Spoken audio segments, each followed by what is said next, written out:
buenas a todos, una vez más, bienvenidos a ADN Podcast. Después de tanto tiempo, volvemos con un especial que no puede ser otro mes que en octubre, un especial de Halloween. Me vuelve a acompañar otra vez, como siempre, la señorita Nightwing. ¿Cómo estás? Muy buenas, Dreus, muy bien, ¿y tú? Todo perfecto, todo excelente, no mentira, no importa. Aquí aterrorizados, porque es octubre. Octubre de terror, octubre de Halloween, y no podíamos hacer otro especial para octubre que no fuera de terror. Para empezar a hablar de terror, quisiera hablar de un concepto que el otro día escuché en un video del cual no recuerdo cuál era. Si lo recuerdo lo voy a dejar en la caja de descripción, pero sinceramente no recuerdo cuál era. Pero de todos modos es un concepto en el que me quería basar. El terror se divide como una especie de 3 formas de terror, que son el miedo, el susto y la angustia. O sea, básicamente el miedo, ¿qué es? Yo veo algo que me da pánico, estoy viendo algo que me da miedo y tengo miedo. Tengo adelante un león adentro de una jaula, se abre la jaula, tengo miedo porque lo estoy viendo. El susto, lo inmediato, que sería el jumpscare, que sería el sobresalto, que es tal vez para lo que es cine o series o videojuegos la forma más barata, la más sencilla de asustar a alguien. Porque en definitiva no depende de que algo sea bueno. A ver, si yo en este momento me levanto, voy hacia la puerta de mi casa, medio en penumbras, abro la puerta y hay un Teletubby desde la puerta de mi casa, me voy a pegar un sobresalto terrible, pero no significa que eso sea buen terror. Sencillamente me sobresalté. Así que, digamos, si bien es una herramienta de la cual les tiran muy buenas películas, de las cuales probablemente no... Un Teletubby es aterrador. Sí, más si es una creepypasta, pero... a ver, si bien es una herramienta de las cuales buenas películas hacen uso, de hecho muchas de las que vamos a nombrar hoy lo usan, se podría decir que por ahí es la herramienta más sencilla o más barata para el susto. Y después creo que es la herramienta más difícil y que creo que es la que hace más interesante para mí desde mi punto de vista una película, que es la angustia, que es la anticipación. Es el miedo a lo que vendrá. Un buen ejemplo, por ejemplo, en la película Annabelle, la escena del ascensor. Cuando el ascensor se cierra, se abre, se cierra, se abre. Hay una anticipación, hay un miedo de lo que vendrá, pase o no pase nada. Y quería tocar estos 3 conceptos porque después probablemente los vayamos mechando con las películas que vamos viendo, porque algunas usan los 3, a veces solo usan una. Y tal vez se podría decir que por ahí las que hacen un ejercicio de terror más sutil dejan al jumpscare o al susto de lado. Pero antes de eso, contame un poco, porque me imagino, por cómo te conozco, que habrás preparado toda una tesis sobre la historia del terror y la quiero escuchar. Bueno, más que tesis, pues es que a ver, sí es verdad que me encanta el terror como género. Curiosamente son de las películas que menos consumo, o a lo mejor las que menos analizo. A ver, las películas de terror, mi problema en general, que mucha gente a lo mejor no le pasa, o gente que sí, es que yo ya veo las películas de terror como comedia. Entonces, he visto tantas películas de terror que ya sabemos que se caracterizan por provocar sensaciones tanto de miedo, terror, disgusto, repugnancia, horror, preocupación, angustia. Normalmente últimamente tiran mucho por la angustia, que es lo que me parece curioso. A mí ya no me generan todo eso, yo ya los miro con cara de ya no hay nada en el terror que me sorprenda, entonces como que ya lo miro como si fuera una sitcom más, ¿no? Entonces sí es verdad que de mis géneros favoritos normalmente suelo tener más críticas que películas que destacar, porque ya después de los clásicos no hay ninguna así que yo rescate. Lo que sí he preparado para el podcast, que me parecía muy interesante, es la evolución del género de terror y los subgéneros de terror que existen desde sus comienzos hasta ahora, porque la verdad que ha cambiado mucho. La gente dice que no, pero es que se escuchan mucho las frases de es que el terror de ahora ya no es como antes, ¿vale? Como antes, ¿cómo? Porque claro, es que antes también tenemos una cantidad de géneros, una cantidad de tipos de películas, y como tú bien dijiste en la introducción, muy bien dicho, distintas formas de hacer miedo, o sea, de impartir miedo al público, que no puedes comparar realmente lo que tenemos ahora con lo que tuvimos en su momento, porque la evolución de género es bestial. A ver, a mí personalmente, para que se entienda desde los parámetros que voy a hablar hoy, el género de terror es el género que menos me gusta de los géneros, pero me gustan todos los géneros. O sea, hay películas de terror que me gustan mucho. Y a mí me sucede lo mismo. A mí, desde que dejé de ser un chico, digamos, el cine de terror no me genera terror. De hecho, las 5 películas que son mis preferidas, que hoy las voy a nombrar, entre otras tantas, pero voy a nombrar mi top 5 de películas de terror, ninguna me da miedo. El terror tiene esta cosa de género de adrenalina que uno busca voluntariamente, que en la vida real no. O sea, en la vida real uno, si hay una situación de peligro, tiende a alejarse de esa situación de peligro. Cuando uno ve una película, quiere que el protagonista se meta en esa situación de peligro. y uno quiere pasar miedo por esa situación de peligro. Y por ejemplo, en un videojuego, que una de las grandes diferencias con el cine de terror es que ya no es un estudiante estúpido el que se mete donde está el tipo con el hacha, sino que es uno el que maneja al estudiante estúpido que se va a meter en donde está el tipo con el hacha, y a sabiendas de que eso va a suceder, como una búsqueda de adrenalina. Esa adrenalina a mí no me sucede. Eso no significa que no pueda entender que películas como It Follows, por ejemplo, son una belleza de obra de arte. Sí, no, de hecho ahora mismo están como It Follows tuvo su repercusión, ahora han sacado, no la he visto, debo confesar que no la he visto, pero la campaña de marketing que han hecho está muy bien, que la comparan ahora con la nueva, la Smile se llama, que dicen que sigue mucho, no, lo dicho, hablo desde el desconocimiento completamente, sigue mucho la línea de It Follows. No vi todavía la película, pero sí vi la campaña y era como de golpe se metían en el medio de un estadio, un montón de gente con esa risa diabólica. Sí. Horas, es Sí, increíble. ¿Cómo puede? O sea, ¿quién te acepta haciendo, por muy actor que seas, durante incluso 3-4 horas quieto con esas caras de psicópata sin pestañear? O sea, te mueres por mucho que te paguen. Lo que tienen esas campañas es que dejan el listón muy alto después, porque hay que... Exacto. Una campaña tan fuerte de que después hay que sostenerla con los hombros de la película. Así es. Hombre, yo por lo menos, o sea, por lo menos lo que he estado mirando en Twitter hasta ahora, porque no he mirado las críticas oficiales, por así decirlo, es que le dan mayormente un 8 sobre 10, más o menos, la gente que comenta así random en Twitter. No tienen tampoco mala nota. He visto un par de hilos que están muy interesantes. Arranquemos entonces la evolución del cine de terror. ¿Dónde establecería sus comienzos y cómo se fue dando? A lo mejor te sorprende, pero empezó en 1910 con una película de Shirley Dawley, creo que se llama, para los Edison Studios en Estados Unidos, y trató con la primera adaptación de la novela de Frankenstein. Ojo. Y esto lo bueno que, sí, la verdad que me encantó que la primera película de terror oficialmente fuera una adaptación de esta novela. Y estudió las bases para que continuara el expresionismo alemán con películas pues tan clásicas como Nosferatu. Y otra que se llama Vampir, que no la he visto, por cierto, pero tiene pinta, está muy interesante, de 1932. Hablando de eso, varias cosas de las que vamos a hablar hoy van a estar tocando temarios anteriores de otros podcasts que hicimos. Así que voy a invitar a todos los que están acá que, por ejemplo, para empezar, se vayan a tu canal a ver el podcast de Vampiros en la Historia del Cine que hicimos en tu canal, que es muy interesante, y obviamente tocamos Nosferatu. Claro, es que es eso, es que muchas de las películas de terror, básicamente las vampíricas, las tocamos en ese podcast, entonces tampoco es que vayamos a ahondar mucho en ellas en este. En este vamos a hablar más de clásicos de terror que están un poquito más alejados de los monstruos. Varios podcasts los voy a nombrar hoy, los voy a dejar todos en la caja de descripción. Y ya que hacemos un breve inciso de publicitario, no olvidarse de suscribirse, compartir y dar like. Importantísimo, uno, porque ayuda, y segundo, porque según las métricas de mi canal, más del 80% de la gente que mira estos videos no está suscrita. Muy mal, si llegaste hasta acá, suscríbete. Efectivamente, porque si no mandamos a Ghostface, ustedes verán, o a Michael Myers. Continúe, señorita. Entonces, bueno, el expresionismo alemán, básicamente, este tipo de películas de terror, básicamente el clásico de Nosferatu, dio a pie a lo que llaman a partir de los años 20 y 30 las películas de monstruos. Sí, gente, las primeras películas de terror, todas tenían que ver con monstruos. Aquí podemos encontrar tanto Dr. Jekyll y Mr. Hyde en los años 20 de John S. Robertson, o sea, como adaptación. Podemos encontrar también La Casa del Horror de 1927, Pictures Drácula de 1931, de la Universal, Drácula de Lugosi, evidentemente. Si queréis, inciso, tenéis que verla en el podcast de vampiros porque hablamos un poquito más de ella ahí. Freaks, La Marca del Vampiro y Muñecos Infernales. Pero esto ya en los años, entrando en los años 30. Porque en su momento las películas de monstruos tenían realmente un monopolio en Estados Unidos por la Universal Pictures. Y se especializaron en estilo con respecto a monstruos, pero no los monstruos de te pongo un monstruo, te asusto, te come y ya está. No, era realmente los inicios del estilo gótico y estaba también influenciado por el cine expresionista. Entonces, las películas más influyentes que, para repetir, la Drácula de 1931 de Tove Browning, Frankenstein de 1931 también, de James Whale, que fue, como no hace falta que diga, que es la adaptación de la obra de Mary Shelley. Tenemos El Caserón de las Sombras de 1932, La Momia también del 32, El Hombre Invisible, sí, gente, la película está nueva, no es nueva, tenía su origen en el 33, que es una adaptación de la obra de H.G. Wells.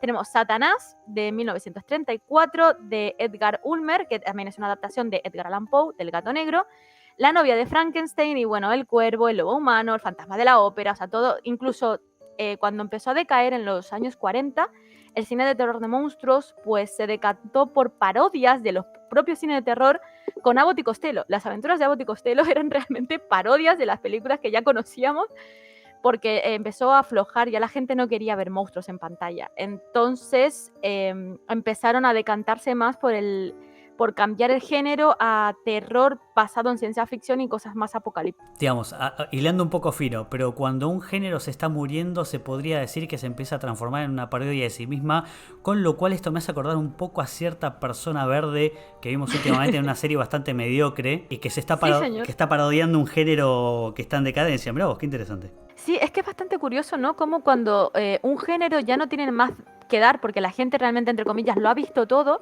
pues tiende a ridiculizarlo, ¿no? Tirar por la comedia. No sé, es curioso. De hecho, me hizo acordar muchísimo un capítulo de Supernatural, la serie de... Bueno, que ahora destaca más, aunque estén los dos, de Jensen Ackles, la clásica que duró durante 15 años, que parecía que no iba a terminar nunca. En uno de los capítulos, que no me acuerdo si fue de la tercera o de la cuarta temporada, hacen una parodia de Abbott y Costello, justamente. Que es brutal, no sé si era un cambiaformas exactamente, pero era una persona que cambiaba entre Drácula, el hombre lobo y la momia, e iba matando en forma de monstruos clásicos. Y todo ese capítulo fue en blanco y negro. Y me pareció una puta obra de arte de capítulo, y sinceramente, en tono de terror y al mismo tiempo comedia, que para mí es la mejor combinación de géneros.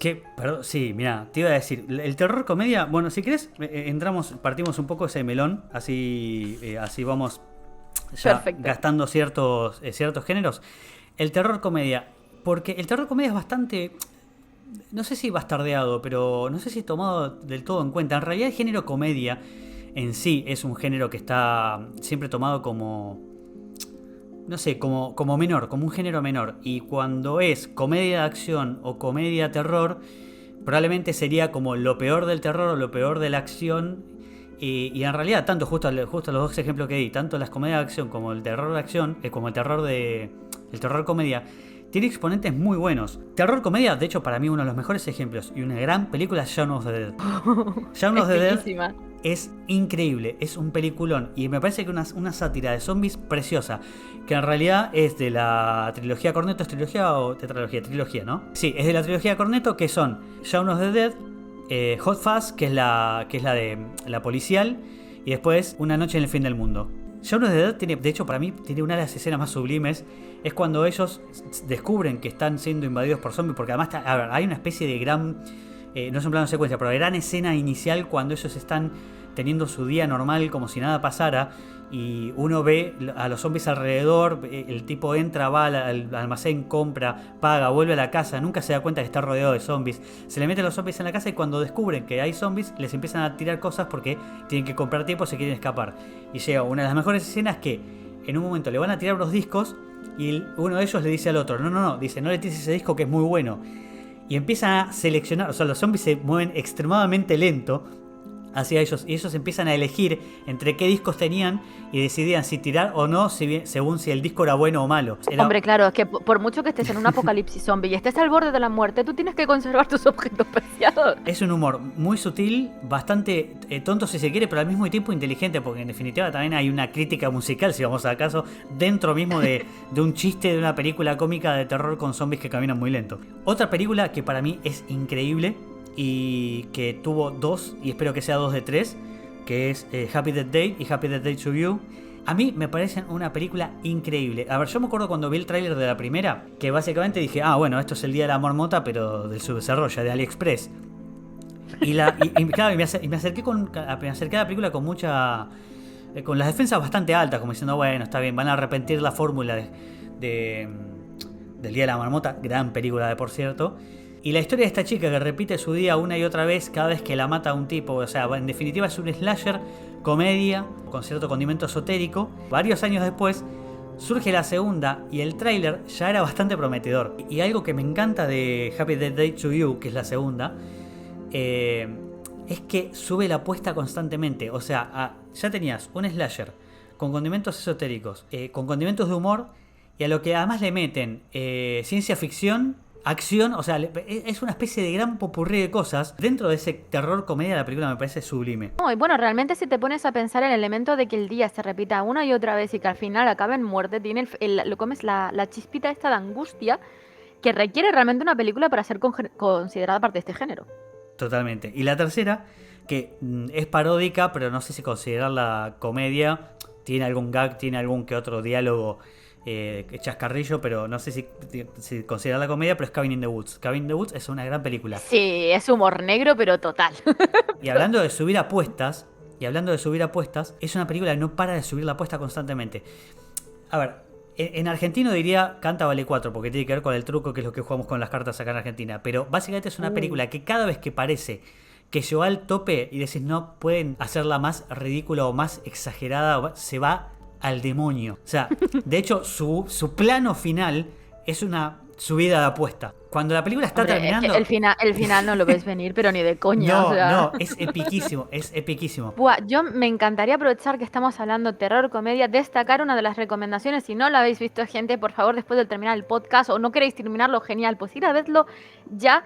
Drag Me to Hell, Arrástrame al infierno, actor protagonista, bueno, que realmente es coprotagonista, Justin Long, seguramente algunos lo conozcan, de haber aparecido en Jeepers Creepers. Buenísima. Es buena película, no, aparte de eso, peliculón. Esto es muy, muy buena. Para aquellos que os gusten las películas que tengan que ver con el demonio, el infierno, posesiones, así, cultura realmente gitana, ¿no? Porque al fin y al cabo, la Ganush, la vieja la Ganush, Dios mío, al final de la película la terminan odiando, no quiero dar spoilers, pero es muy buena porque aparte de la temática, ¿no? Que está genial porque me encantan estas películas en las que tienen que investigar, ¿no? Y llegar al objetivo, ¿no? De evitar que en este caso la persona vaya al infierno. Ya si la veis entenderéis por qué.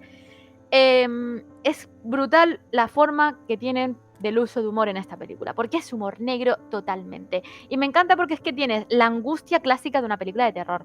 Tienes sí un montón de jumpscares clásicos del terror también, porque al fin y al cabo dicen, no, es que es una forma fácil de hacer terror. Pero a ver, gente, díganme la verdad, una película de terror sin jumpscares no es una película de terror. Es lo que hay, os guste o no os guste, sea fácil o no sea fácil su uso, no es una película de terror. O sea, si lo usaban en los clásicos, ¿por qué cambiarlo ahora? Pregunto, porque yo, digamos, de acá de mi top 5 tenía anotado que había una en la que no había jumpscare. Y me vas a poder corregir si me confundo. En Silent Hill no hay jumpscares, me parece. No los recuerdo yo. En la película, sí, en el baño. En el baño, aunque te lo vas a esperar, es un jumpscare que te lo vas a esperar, porque está jugando con la angustia. A ver, pero sale. La escena del baño, que justamente, bueno, la escena del baño es por ejemplo, un muy buen ejemplo de este terror angustia. Porque además es anticipar algo que nunca pasa. Ella encuentra al monstruo en el baño, que era básicamente la representación de Alessa de el conserje que la abusaba sexualmente. Y ella identifica que hay un papel, muy de videojuego eso, identifica que hay un papel dentro de su boca y lo agarra. Digamos, toda la parte esa donde lo va a agarrar, uno piensa que el bicho que el monstruo va a reaccionar y en realidad no pasa absolutamente nada. Después es cierto que suena la alarma, pasa al otro mundo, se queman las paredes y el bicho arranca. Pero no es un jumpscare, no aparece de golpe, a eso es a lo que me refiero, no es como... No recuerdo un bicho que aparezca... Es como que te lo anticipan para que te crees angustia, pero después te hacen de repente, o sea, no sé cómo explicarlo, como el bicho cobra vida después en el modo pesadilla. En el modo pesadilla, pero vos ves el modo pesadilla hacerse, claro, lo ves bien, y lo ves saliendo, o sea, no es sencillamente que ella se da vuelta y de golpe lo tiene enfrente. Ay, sí, vale, sí. Hay uno más concreto que serviría de mejor ejemplo realmente que ese, con los ojos de la enfermera, cuando se da la vuelta de golpe, que te cambia hasta la música. Es verdad. Me acabas de tirar al piso la única película que tenía con cero jumpscares. Lo siento, te juro que no fue aposta, si lo llegas a ver me callo. A ver, igual, en la defensa de la escena, es cierto que ella nunca muestra la cara, entonces vos suponés que hay algo en la cara. Pero sí, está bien, te lo puedo tomar con jumpscare. Igual, nada, volvamos a Drag Me to Hell. A ver, te cuento mi experiencia con Drag Me to Hell y te sigo dejando que es de las tuyas. Drag Me to Hell, la primera vez que la vi, no me gustó. Y a mí, sinceramente, me pareció muy asquerosa. En su momento. Es asquerosa. Hay la parte donde el cadáver de la vieja queda sobre ella y le empieza a tirar todos los líquidos en la boca. Ay, es como. Sí. Dios, es por eso mismo digo que van a odiar a la Ganush. Pero es una película que me obligaron a darle una segunda una segunda vista, y es una muy buena película. Bien hecho. ¿Ves? A veces que te obliguen a rever las cosas, la ves con otra perspectiva. A mí al principio tampoco me pareció la gran cosa. Yo dije, bueno, es una película de terror más. Pero después dije, un segundito, cuando caí en la cuenta, porque yo pensé que simplemente era una película mala. Y yo dije, pero después cuando caí en la cuenta, qué mala ni qué leches. Realmente es humor, es terror y humor. Sí. Y la volví a ver con el cambio de chip de no de ver una película que me voy a asustar y voy a salir, qué miedo, porque claro, cuando ves al final en El Exorcismo la cabra, Sí, la puta de la cabra, la madre que la parió, y la ves ahí totalmente parodiada y tú dices, espérate, ¿qué es esto? Adiós, ¿qué mierda es esta? Al principio me resultó choqueante y dije, esto es una mierda de película, o sea, es Z totalmente, pero después cuando la ves desde la perspectiva del humor, dices, no, es buenísima, Sí, creo que porque... hay que acercarse a esa película sabiendo, a ver, con la mente de que uno va a ver una especie de autoparodia. Exacto, porque al fin y al cabo es lo que estábamos comentando antes. Cuando ves un montón de películas repetitivas del mismo género, siempre tienden a meter el humor. Joder, o sea, no me podés ver Chucky, decir que te gusta Chucky y después decir odio Arrástrame al infierno. No, porque viene a ser lo mismo, cambiando un poquito el género, ¿no? Porque no tiene nada que ver una cosa con posesiones demoníacas y irte al infierno con un muñeco que te asesina. Pero al fin y al cabo es el mismo tipo de género. Teníamos el cine de monstruos, teníamos el humor, el paso al humor, y cuál sería, digamos, el próximo género a través de los tiempos en los géneros del terror. Cine catastrófico, ciencia ficción y extraterrestres a partir de los años 50. Sí. Pues ahí hay un montón. Buah, es que el problema es que, a ver, gente, es verdad, vamos a decir esto antes de que empiecen las avalanchas de comentarios de no habéis dicho tal película, no habéis dicho tal otra. No tenemos tiempo para nombrarlas todas. Así que vamos a nombrar por lo menos las que más nos resultan importantes o clásicos infaltables. No, ya desde el punto de vista donde tocas el espacio, y hay que nombrar Alien, Depredador, Gremlins, y así todo, digamos, sería imposible no terminar. Porque, por ejemplo, a mí en lo que es terror en el espacio, a ver, a mí el terror en el espacio me fascina bastante. Digamos, creo que tenés películas, incluso películas actuales como Moon, que es un thriller un poco más psicológico. Bueno, también tenés, aparte de Moon, actuales tenés Life, que puede gustar más o menos, que es como una especie de... A ver, existiendo Alien, Life queda un poco apagada. Pero, por ejemplo, después tenés peliculones como Event Horizon, que no se puede no nombrar. Digamos que es terror psicológico, sí, espacial, terror, porque además también, incluye terror cósmico, que eso en algún momento lo abordaremos después. Pero Event Horizon es como un poco de todo eso, es terror en el espacio, es cósmico, es psicológico, tiene todo junto. En este caso, realmente, las películas que hay en los años 50, así de este estilo de género, a ver, primero, antes que se me olvidó decir, en la Universal Pictures destacaba un director llamado Jack Arnold, entre otros, pero este es el que más destacaba, y en esta sección tenemos que básicamente este estilo de películas, la mayoría fueron de serie B, ¿vale? A Roger Corman, que realmente lo cogieron porque estaba especializado en adaptaciones y era libre y colorista de relatos de Edgar Allan Poe.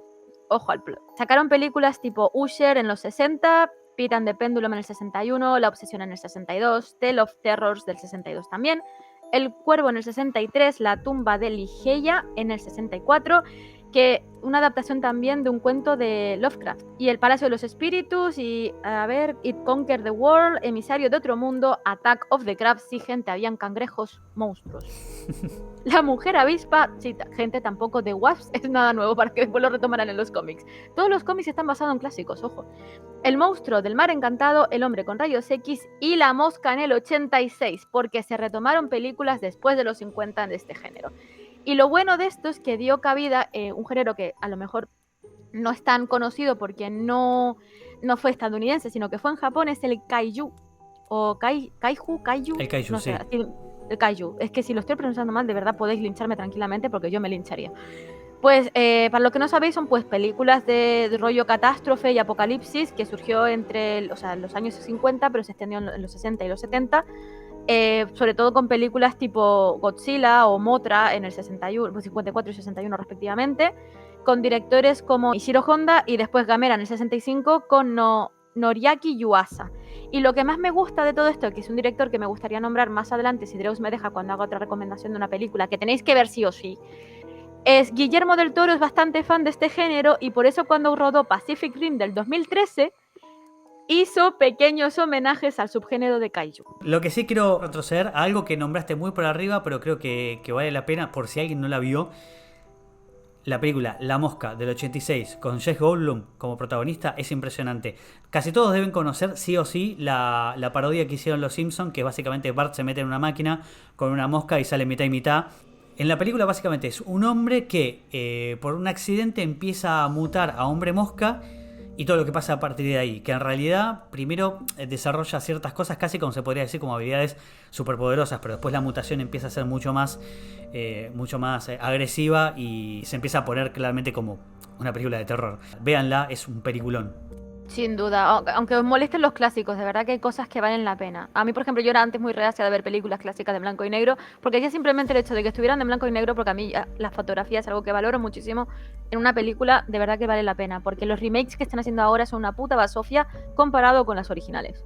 A ver, es muy difícil hacer remakes o secuelas después de muchos años y que funcionen. Yo creo que una de las pocas, por ejemplo, que recuerdo, Evil Dead, la remake que hicieron hace no demasiados años, esa fue buena. Pero son las pocas que yo digo que están bien. Pero porque mantuvieron la esencia del original, que no es lo que suele hacerse con los remakes. Exacto, sí, normalmente tratan de ajustarlas De a nuevas reconvertirla. audiencias, claro, cuando en Sí. realidad lo lindo del clásico es que permanezca clásico. Exactamente. Que muchas veces que no lo respetan es cuando tú dices, joder, es que es muchísimo mejor la clásica que la nueva. Le digo, joder, claro, digo, si hubieras respetado, pues la gente, si vas a hacer un remake, lo que quiere ver la gente es lo mismo, pero mejor calidad. No que vengas y te lo cambien. Hombre, lo bueno es que a pesar de que, o sea, que sí, que la mosca que cambió totalmente el género, ¿no? O sea, con respecto a lo que no tiene nada que ver con el tema de los monstruos a nivel cine gótico romántico, a completamente apocalíptico, ¿no? Catastrófico y el rollo ciencia ficción, es que en Gran Bretaña mantuvieron el amor por los monstruos clásicos y siguieron haciendo películas de Frankenstein y Drácula. De hecho, la gente me hace gracia porque esta conversación la he tenido con mi madre, hablando de que Sweeney Todd, mucha gente piensa que la película de Sweeney Todd, ¿no? de Johnny Depp y Helena Bonham Carter, viene de una adaptación de un musical de Broadway. Y si os digo que la película, o sea, que realmente es una película de Gran Bretaña, El barbero demoníaco de la calle Fleet tiene su primera película en 1936. No tenía idea, de hecho, si me preguntabas hubiese jurado que era una novela. Sí, mucha gente decía, no, es un musical de Broadway, la película es una adaptación de musical de Broadway, pero la musical de Broadway viene de la película del 36. Porque los británicos decidieron seguir manteniendo este género a pesar de que ya estaba súper mega parodiado, ellos siguieron haciendo sus propias adaptaciones, incluso de Frankenstein. A partir de los años 50, 60.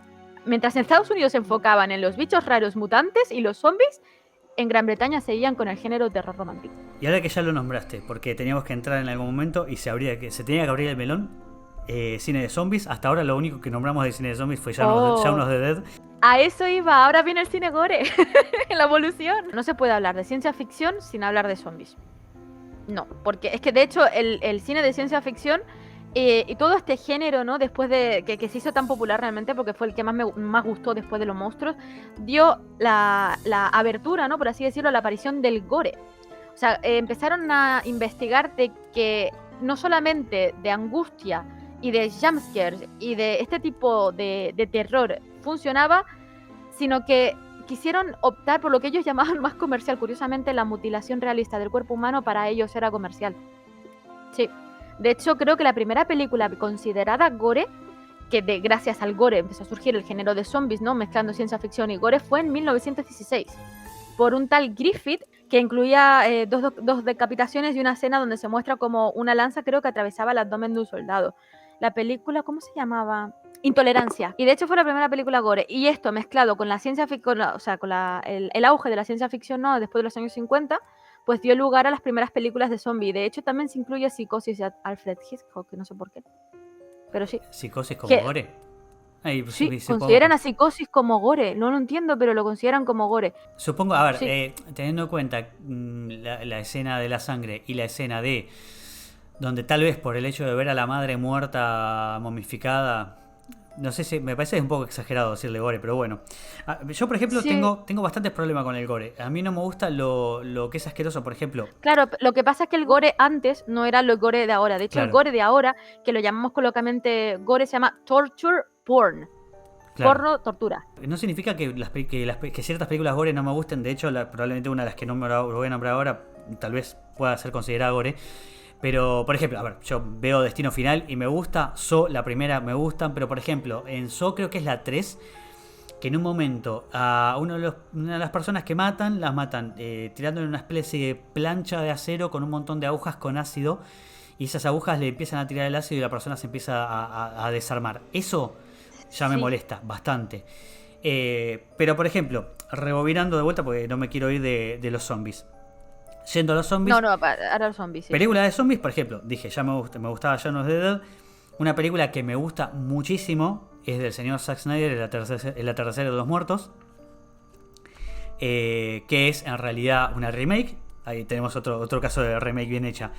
Pero mi película preferida y que está en mi top 5 de películas de la vida es 28 días después. También su secuela 28 semanas después, pero 28 días después me gusta más.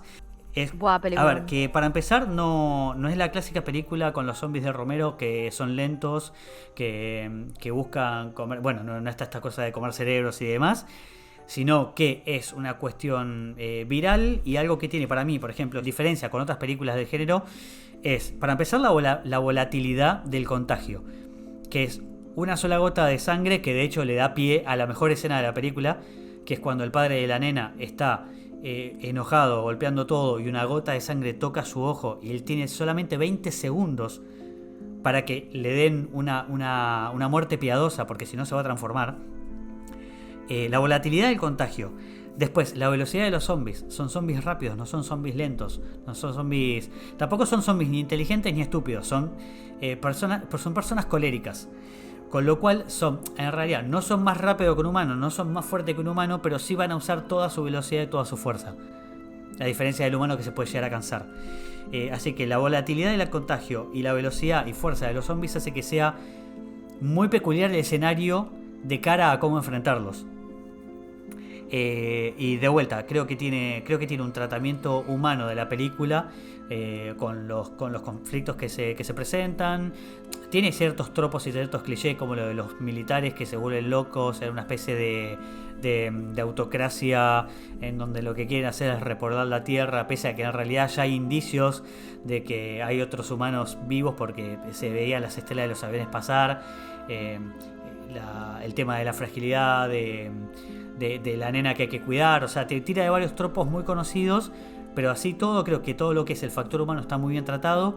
Está protagonizada por el brutal Cillian Murphy, que es un actorazo, y creo que no solo es, desde mi punto de vista, la mejor película de zombies, pese a que no son zombies tan per se, sino que además es una de mis 5 películas preferidas de terror.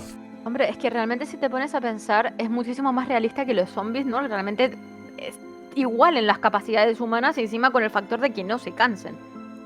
Porque si te das cuenta, una de las que yo quería recalcar también como película, de las películas de zombies que más me han gustado, que es coreana, que de hecho yo creo que está completamente inspirada en 28 días después, porque es la de Train to Busan. Porque en ese sentido tratan de la misma manera los factores humanos. Está también el factor de cuidar a la niña pequeña para que llegue a salvo, da igual si el padre tiene que sacrificarse en el intento. Los zombies son rápidos, son como personas efectivamente coléricas, o sea, son como si a una persona lo drogas y se queda completamente fuera de sí, Sí. Y lo único que quiere es pegarte un bocado. Entonces va a correr, va a romper puertas y va a intentar pegarte el bocado. De hecho, en Train to Busan, y me hace acordar a otra también, Guerra Mundial Z, hay otro concepto También. que es un concepto estético más que nada, que se usa en esas dos películas, que es los zombies como marea, que es medio de videojuego. Viste que en cierto punto, tanto en Guerra Mundial Z como Train to Busan, los zombies cuando los ves como individuo es un zombie, pero cuando son miles y miles y miles, actúan como una especie de marea. Viste que en Guerra Mundial Z, por ejemplo, se apilan todos para pasar por arriba de la puerta, Sí. y se arrojan del otro lado, porque no importa, son zombies, se van a volver a levantar. Y después en Train to Busan también tenés que a veces como esas mareas de personas que actúan casi como si fuesen una avalancha, en realidad. Exacto, para derrumbar puertas, para colarse en los trenes, es literalmente eso. Tal cual. Eso me parece es un recurso peculiar y que lo recuerdo por lo menos yo solo en esas dos películas. Y después en algún que otro videojuego. Bueno, Guerra Mundial Z. Sí, pero si te das cuenta, o sea, es una forma diferente de hacer un mismo género que funciona. Porque realmente esa angustia la sigues teniendo ahí, porque encima te crea más angustia todavía que una película normal de zombies, porque tú dices, es que no puedo correr, porque me atrapa por mucho que corran más rápido que yo. It Follows, que la nombré antes, que es una de mis 5 películas preferidas, es ópera prima. Perdón, no es ópera prima, es el segundo film del director.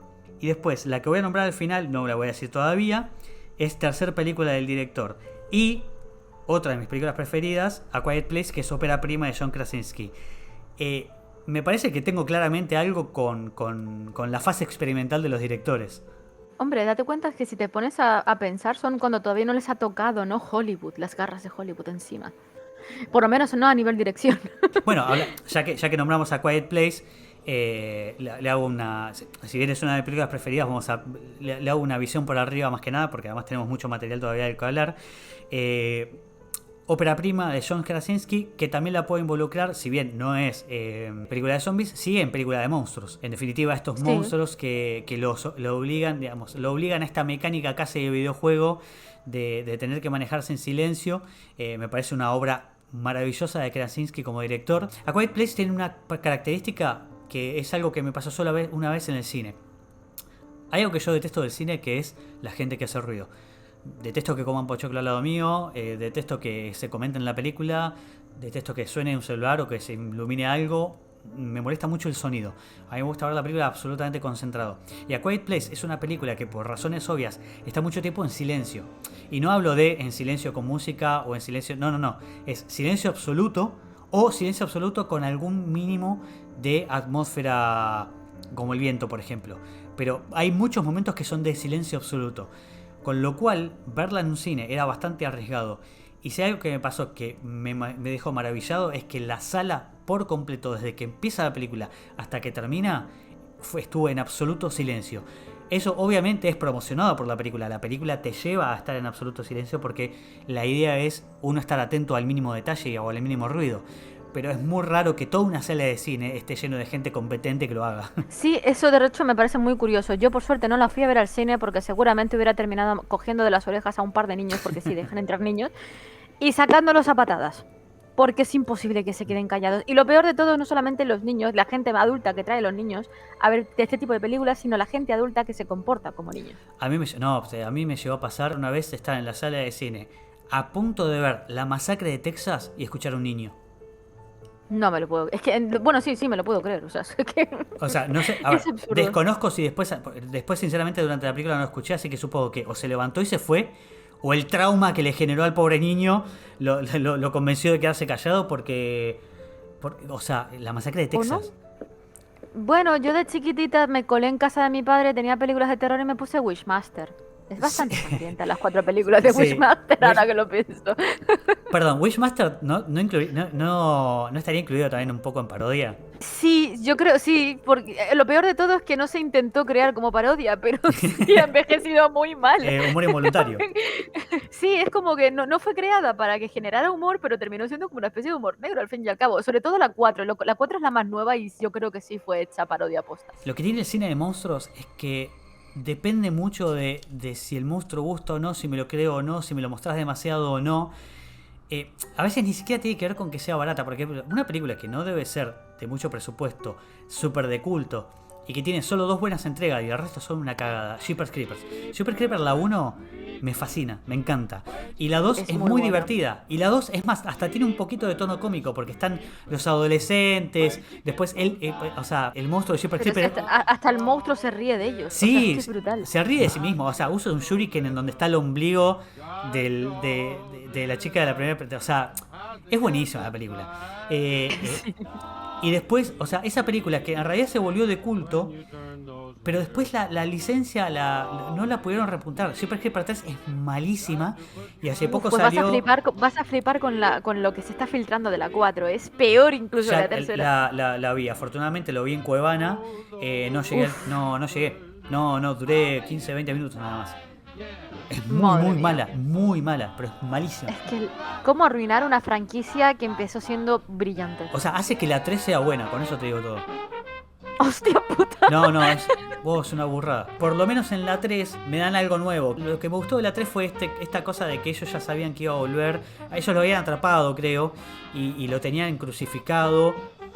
Sí. Y que obviamente, se termina escapando. Y porque si lo, no, no y lo habría estaban película. esperando. Claro, Sí. lo estaban esperando. Por lo menos eso me parece una buena premisa. En la 4 ni siquiera hay una buena premisa. Van 20 minutos de película y decís qué carajo estoy viendo. Y además Joder, al vaya monstruo lo muestran con muchísima iluminación. O sea, no... Pero sí, el monstruo es horrible. O sea, ¿cómo es posible que hayan mejorado los efectos a lo largo de los años y me pongas un monstruo que parece un cosplay? No, y además tipo, nos faltaba que se sentara a tomar el té con ellos. O sea, no, estaba dejá de mostrármelo. O sea, ¿no escuchaste este podcast que estábamos hablando de la anticipación? Ya sé que ya lo ya sé que ya lo conozco, pero no me lo mostrés tanto. Lo mostraban todo. Exacto. Lo mostraban cómo se vestía, todo eso. No, señor, no. O sea, no, muy mal, o sea, muy mala película. tenía 24 horas con el monstruo de Jeepers Creepers, un Sí, documental. sí. Jeepers Creepers, el blog. Total. Blog con V, gente, por si no lo habéis captado. Cuando se intenta actualizar una película como Jeepers Creepers con celulares y adolescentes progres, no funciona. Ahora, sí, si me das una película que tenga que ver con eso. Estuve viendo muchas películas, particularmente algunas surgieron en pandemia, no es casualidad. Sobre una película, no sé, están todos en una sala de Zoom y de pronto empiezan a morir uno tras otro y no saben por qué. Digamos, películas que tienen que ver con la conectividad. Y que me parece que es un género nuevo, interesante. Perdón, también, por ejemplo, películas de youtubers. Youtubers que van a pasar 24 horas a un hospital abandonado. Youtubers que van a hacer el reto de tal cosa y terminan en un cementerio en Tailandia, por ejemplo, ¿no? O sea, son películas de nuevas generaciones, pero que están encarados para eso. No es atraer un clásico y pervertirlo para eso. Exactamente, es que es lo que siempre se le dice a la gente, no cojas un clásico y lo intentes cambiar a lo que tenemos hoy en día porque no va a funcionar. Crea cosas nuevas para la época en la que estamos.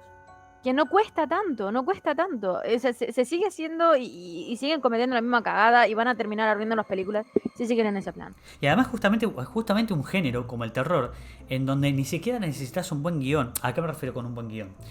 Ni siquiera necesitas que hablen.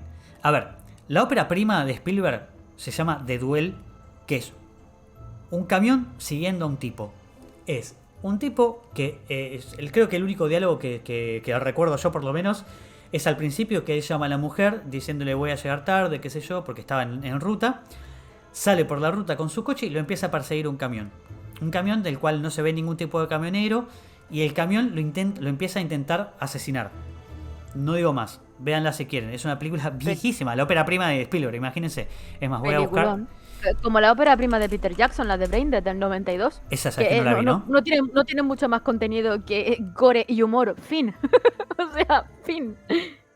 Que tú dices, ¿en serio? Digo, ¿en serio este hombre hizo la trilogía del Señor de los Anillos en la gran pantalla y le fue bien? Después de ver Braindead, tú te quedas en plan, no me creo que sea del mismo director. The Duel es del 71. ¡Ojo! Después, me figura algo, claro, la pueden conseguir en castellano, creo que es Reto a Muerte. Hay un The Duel del 2016 que no tiene nada que ver, que es con Woody Harrelson, pero no tiene nada que ver. Pero no, The Duel, la del 71, que es la ópera prima de Spielberg. Después, en esa misma línea de películas, tenemos otra donde es un camión con cara de duende, que es una película un poco más de terror, que no recuerdo muy bien cómo se llama. Simplemente recuerdo la cara del camión porque me causaba gracia que tuviese cara de duende. Y después, en la misma línea, si querés, y ya acá podemos nombrar a otro gran autor y director, tenés de Stephen King, Christine. Y si nos metemos a hablar de Stephen King, tenemos que hablar de Los Langoliers, de Cuyo, de It, de Cementerio de Mascotas, de Misery, de Carrie, wow, de Ratchet. Perdón, ¿cómo? Después la de Ratchet, que sacaron la serie de Netflix. Ratchet también. Hay series de Stephen King. A ver, yo sí tengo que marcar una de Stephen King que es mi preferida y que, perdón, la película termina mejor que el libro, The Mist. Oh, peliculón. Peliculón con un gran final. Totalmente. Yo no sé por qué me sigo quedando, yo creo que por la nostalgia con It. It es un porque peliculón. De pequeña, incluso antes de haber visto It, yo no me acuerdo si fue en la serie que había de los 90, la del Club de Medianoche o alguna otra cosa bizarra más, pero yo recuerdo un payaso demoníaco.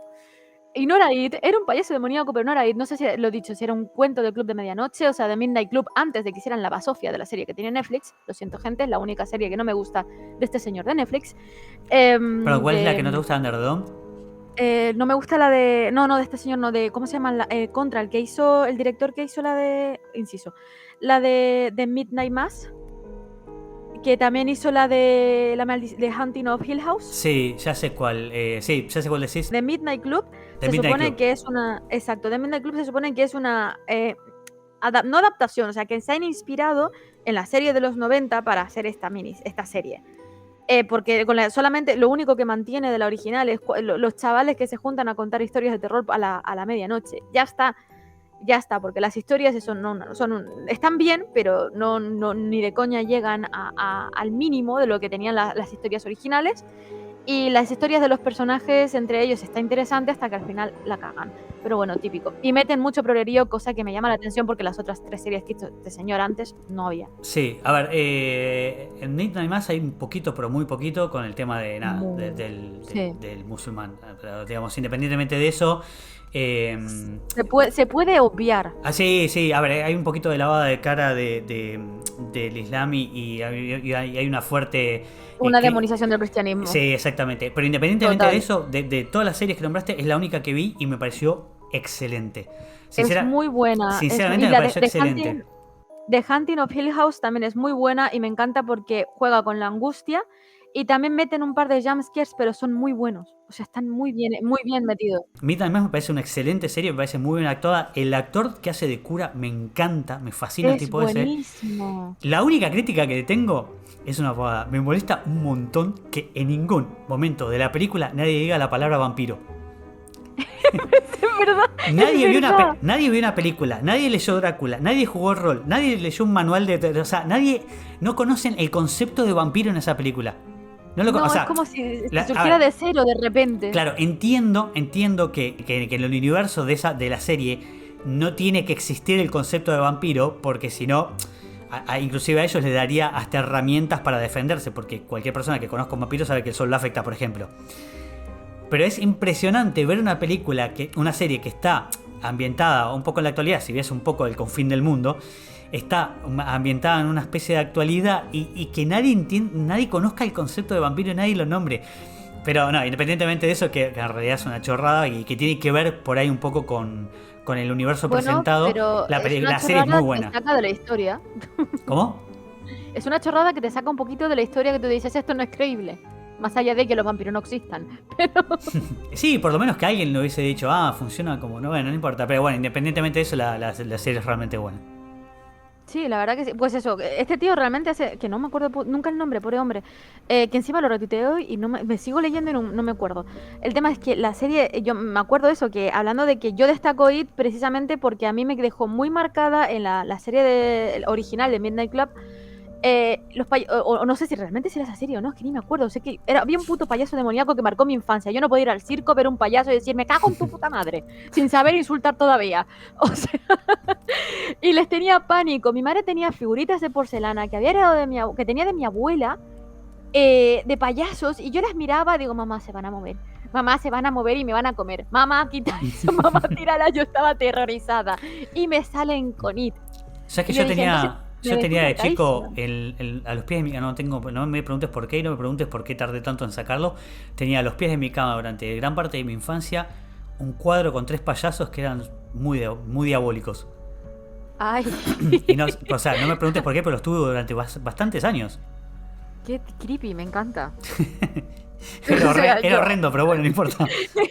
Bueno, como la figurita de mi madre, o sea que yo las tengo ahora y no me da cosa, pero en su momento de niña, junto con las muñecas de porcelana, porque recuerdo haber visto también una película que no me acuerdo, la quería encontrar para el podcast, pero no me acuerdo el nombre, de una muñeca de porcelana diabólica que estaba vinculada con una profesora que era supuestamente la protagonista de la película, y la muñeca cada vez se parecía más a la profesora, y cuando más se parecía a la profesora tenía más accidentes inexplicables en los que curiosamente estaba siempre la muñeca metida.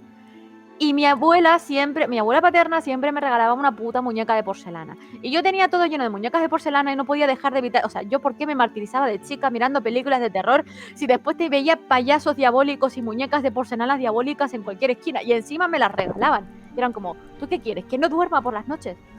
Que me convierta en Chucky. Yo que me convierta en Chucky y te clavo un puñal por hija de puta. O sea. Además, bueno, por eso yo creo que en definitiva el haber perdido el miedo es lo que por ahí también tira un poco hacia atrás mi gusto sobre el cine de terror. Pero por ejemplo, de chico a mí me gustaban mucho las películas de terror, pero justamente porque me generaba mucho miedo. Yo era de asustarme muy fácilmente. Y bueno, por ejemplo, ahí dijiste, si querés, es un subgénero que son muñecos malditos. Tenés Chucky, ¿sí? Tenés Annabelle. Bueno, ahora salió una película que se llama Megan. Ah, la del robot. La del androide.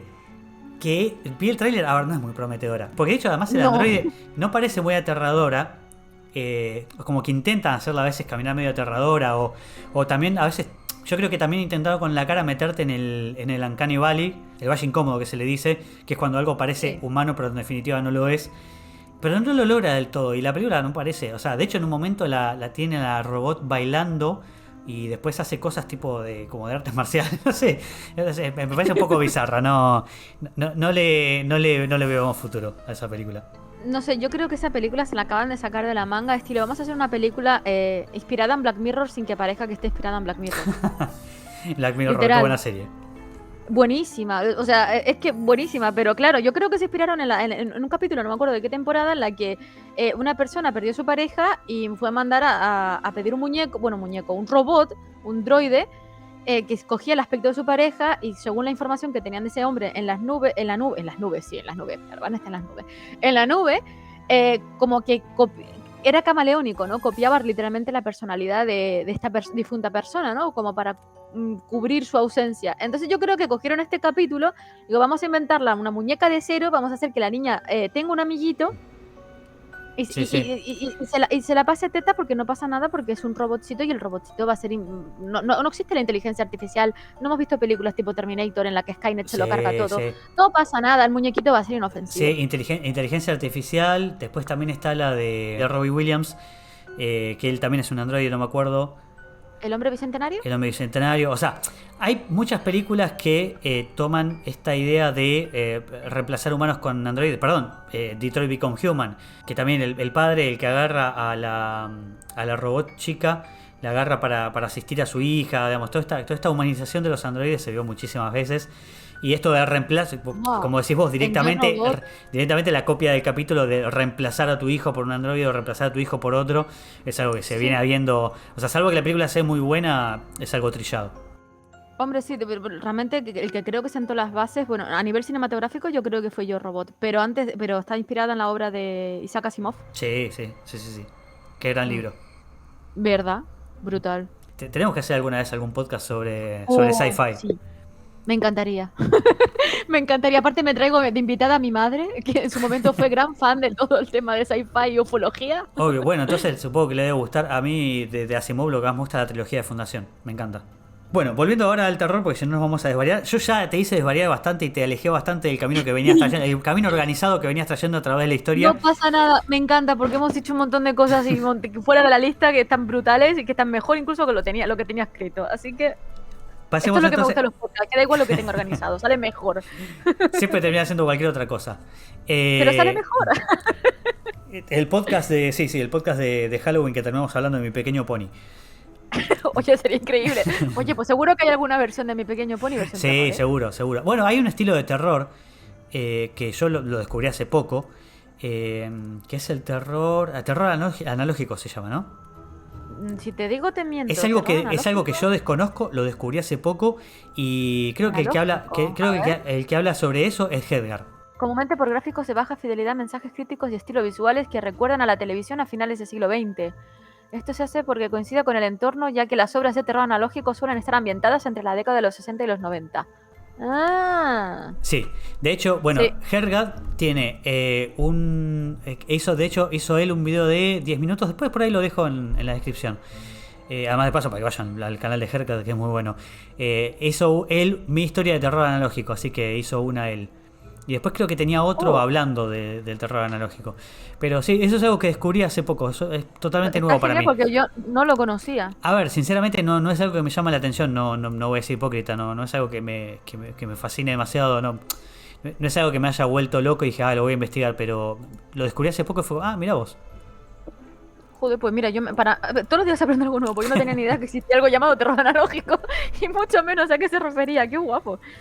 Bueno, igual Pues avancé como bueno. 5 décadas. Después estábamos en Bueno, monstruos. pero es parte de la temática. Aquí no pasa nada. Siempre esto es como las películas. Tienes momentos presentes, futuros y flashbacks. Yo estoy esperando para tocar algunos clásicos que lleguemos a las posesiones demoníacas, que igual no debe estar faltando mucho. Está en Supernatural y estamos ya a tres géneros. La todavía queda. Bueno, pero lo vamos a hacer súper resumida, pero porque es importante, porque después vino Cine de Vampiros y Hombres Lobo otra vez, pero ya no desde la parte romántica, ya no vino con plan gótico. O sea, básicamente empezaron a retomar estos temas porque vas por el rollo comercial. Decían que lo intentaban vender como estilo gótico clásico, pero no. Aquí podemos destacar, un hombre lobo americano en Londres del 81, que fue realmente muy importante porque fue la primera transformación que se veía de un hombre lobo, lo cual es importante porque marcó un antes y un después, porque antes de eso no se veía, Sí, o veías y el me humano traumó o veías el lobo. y me traumó bastante la infancia también esa transformación. Está bastante chula, ¿eh? De hecho, yo creo que después de esa transformación, la única decente que yo vi fue, a pesar de que las series sean muy malas, la de Hemlock Grove. ¿Tenés el año de Hombre Lobo Americano? Sí, el 81. El 81. Ah, claro, o sea, la vi de re chico si yo soy del 82, previa a mi nacimiento. Así que la debo haber visto. Chiquitín. Sí, la debo haber visto cuando mis padres empezaron a dejarme ver la televisión solo, que ahí la liaba. Seguramente la vi en aquellas épocas. Buah, peliculón. Después aquí podemos destacar también Noche de Miedo de Tom Holland, gente, no el actor, porque en el 85 Tom Holland de Spider-Man no estaba vivo. Ni había nacido, no estaba ni en proyecto. Después, obviamente, que lo nombramos en el podcast de vampiros de Lost Boys, por favor, del 87. Tenemos Drácula, peliculón de Bram Stoker del 92, de Francis Ford Coppola, por favor, peliculón, que no la tengo como película favorita porque ya la nombramos en el podcast de vampiros, que si no, ponía esta. Buenísima, de verdad. No, sí, que, todo lo que es, a ver, todo lo que es Drácula, Entrevista con el vampiro, que debe ser de las mejores exponentes de que tenemos en el cine de vampiros. Sin duda. Inclusive hemos hablado en el podcast sobre crónicas vampíricas, hemos hablado de, ¿cómo se llaman los luminiscentes? De Crepúsculo, de Crepúsculo, de los vampiros blasfemos. De los vampiros blasfemos. Estuvimos hablando de todo eso, así que péguese una escapada por el podcast ese porque es muy bueno y abarcamos todo lo que es vampiros. Claro, o sea, aparte podemos enfatizar más, o sea, hablamos más de Nosferatu, hablamos más de Drácula, de Lugosi, hablamos de Los Boys, de Drácula de Bram Stoker, o sea, ahondamos un poquito más en estos temas. Entonces también tenemos aquí, por supuesto, La invención de Cronos de Guillermo del Toro del 93. Por favor, este hombre es uno de los mejores directores que ha tocado el mundo. Tenemos, Entrevista con el vampiro del 94, que ya nos lo comentó Dreus. Tenemos From Dusk Till Dawn del 96 de Robert Rodríguez. Vampiros de John Carpenter, que se nos olvidó nombrarla en el podcast de vampiros, que es un peliculón. De hecho, John Carpenter es uno de los clásicos directores del terror que quiero comentar un poquito más adelante del podcast con respecto a cuando hablemos Halloween y Michael Myers. Entonces, después tenemos Un vampiro suelto en Brooklyn del 95, de Wes Craven, por cierto, el mismo director de Nightmare en Elm Street, la clásica de Freddy Krueger, que o volvemos otra vez al tema parodia terror, porque al fin y al cabo esta es media de humor, por no decir más que de humor que de terror, pero bueno. Y también tenemos, Drácula, Muerto pero Feliz, de Dan Lovin del 95, que me encanta porque es una parodia total de Drácula de Bram Stoker. Que muchos lo conoceréis, este señor la verdad que es un puto crack. No me acuerdo cómo se llama la película, La pistola desnuda. La pistola desnuda, sí. La pistola desnuda, sí. Otra película, pero bueno. Entonces, terminando con Vampiros y Hombres Lobo, que viene a ser realmente copia y pega de lo que venía pasando en la categoría de monstruos, pero que volvieron a intentar retomarlo en la actualidad porque se estaban quedando sin ideas y ya el tema de la ciencia ficción había decaído y el tema del gore estaba gore, y dentro del gore también se generó un subgénero llamado Slater, que aquí es donde estaba incluida la de Psicosis. Llegó en los años 2000 el auge del torture porn. Vendría a ser lo que consideran actualmente como gore con películas como Saw. ¿Pero por qué incluyen la palabra no porn en el título? Pues básicamente porque además de tortura, mutilación y sadismo, mostrarlo como un arte, lo muestran también bastantes series de desnudos. Bueno, hablando de arte, mira, ayer vi que me sorprendió gratamente. A ver, yo no vi ninguna de lo que voy a decir es un sacrilegio seguramente para los fanáticos del cine de terror. Nunca vi las películas de Hellraiser, pero lo que sí vi es la última que hicieron. La vi ayer y, no. A ver, yo esperaba ver una basura. Dije, me dispongo a ver una basura. Y está bien. A ver, sinceramente, me hiciste acordar más que nada por esto de la tortura o del gore como arte. Digamos, como el regocijo, como verlo como algo bueno, el dolor y el arte de la tortura. Es como, lo consideran como una especie de porno sangriento, ¿no? Porque es como que Es una película como llamaría yo para la parafilia de hematofilia, ¿no? Una película para hematofílicos, para gente que le guste ver la sangre. Y lo vean como algo que no, más que sádico, y como algo que, mira qué bonito, qué bien hecho está, una tripa, wow. ¿Ves? Por ejemplo, eso es Entonces, lo que tiene. A ver, a mí personalmente a ver, lo que tiene el gore, además, que es que lejos de causarme terror, lo que me causa es asco. Y por ejemplo, películas como La Masacre de Texas y demás, las he visto, pero no son de mi agrado. Más llega un punto donde ya un poco me revuelve el estómago. Y de vuelta, no me está generando miedo. Y además, mi problema ni siquiera es con la sangre per se. Yo puedo ver litros de sangre que no me va a dar asco, pero hay cosas asquerosas a veces en tripas y cosas así. Digamos, la escena del ojo de Hostel me parece espantosa.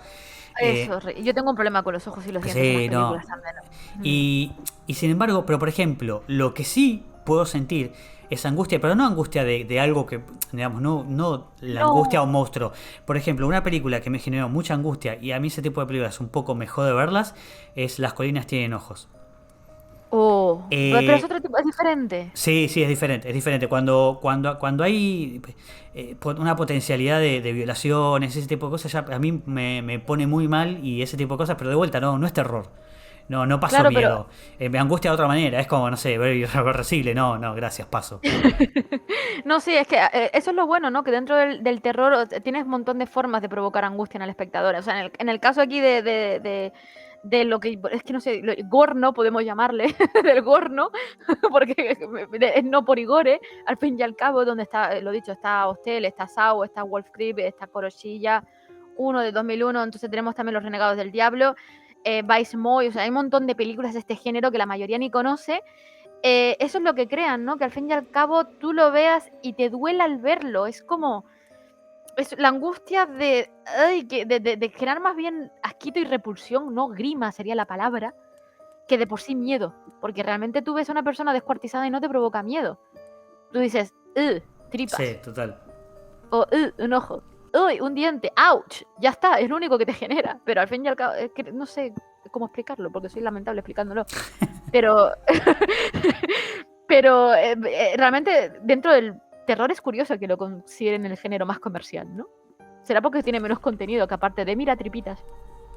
Salvo Saw, que yo la rescato las tres primeras porque ya no son en plan mira tripitas, sino que me encanta el trasfondo que tiene el personaje de John Kramer.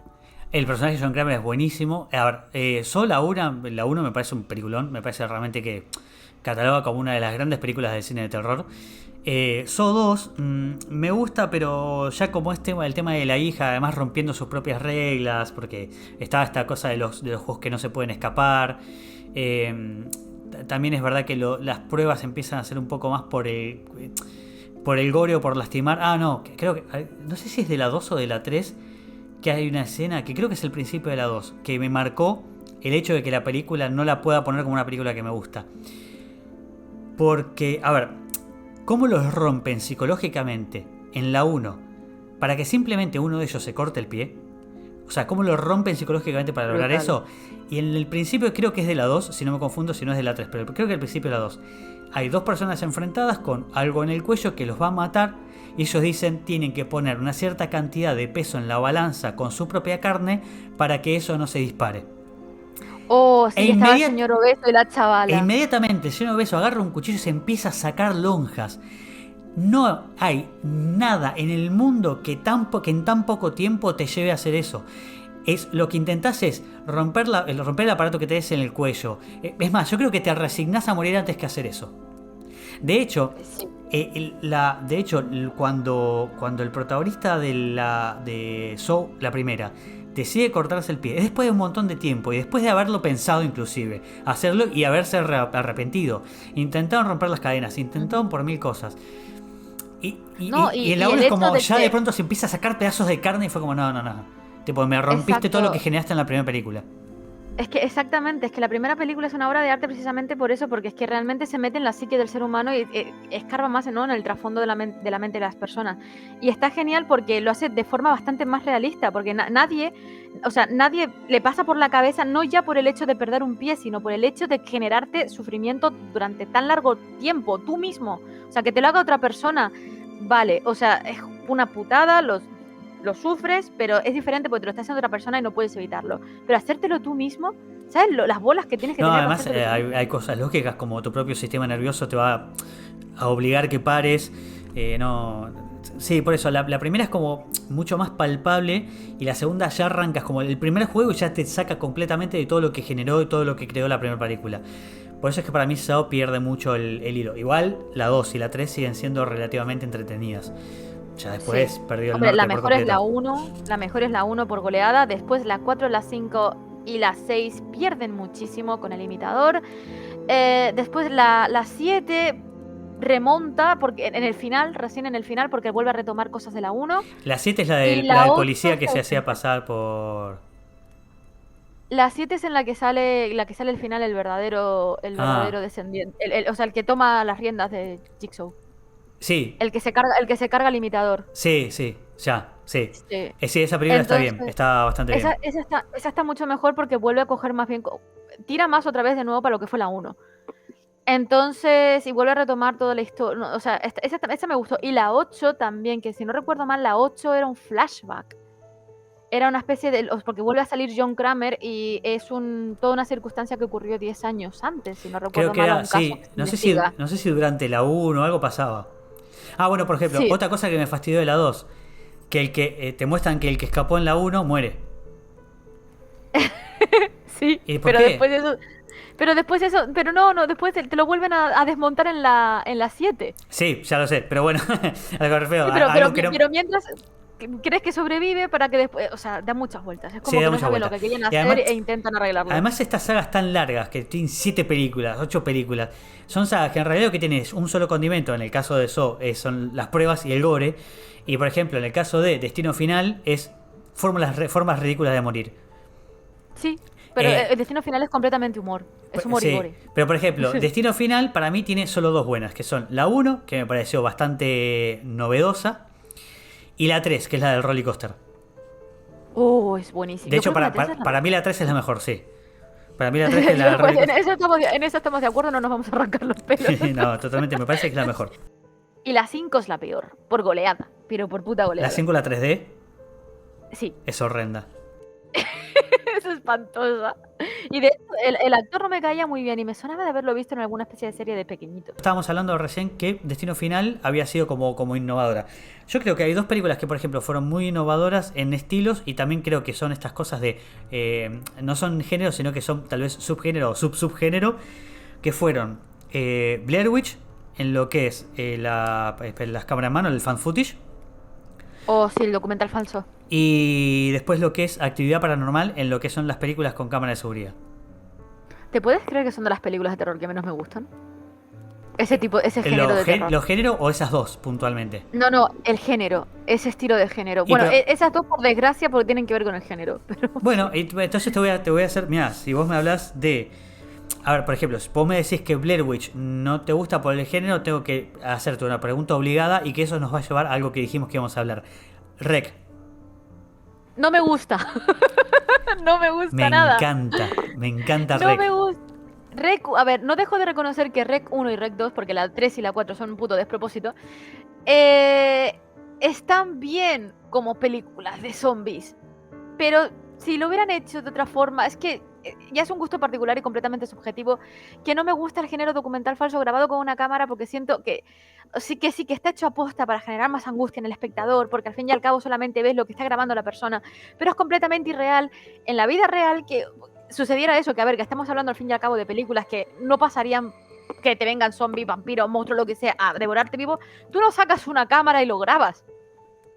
Dentro de lo irreal que supone una película de terror. Tengo muchas género. cosas para decir.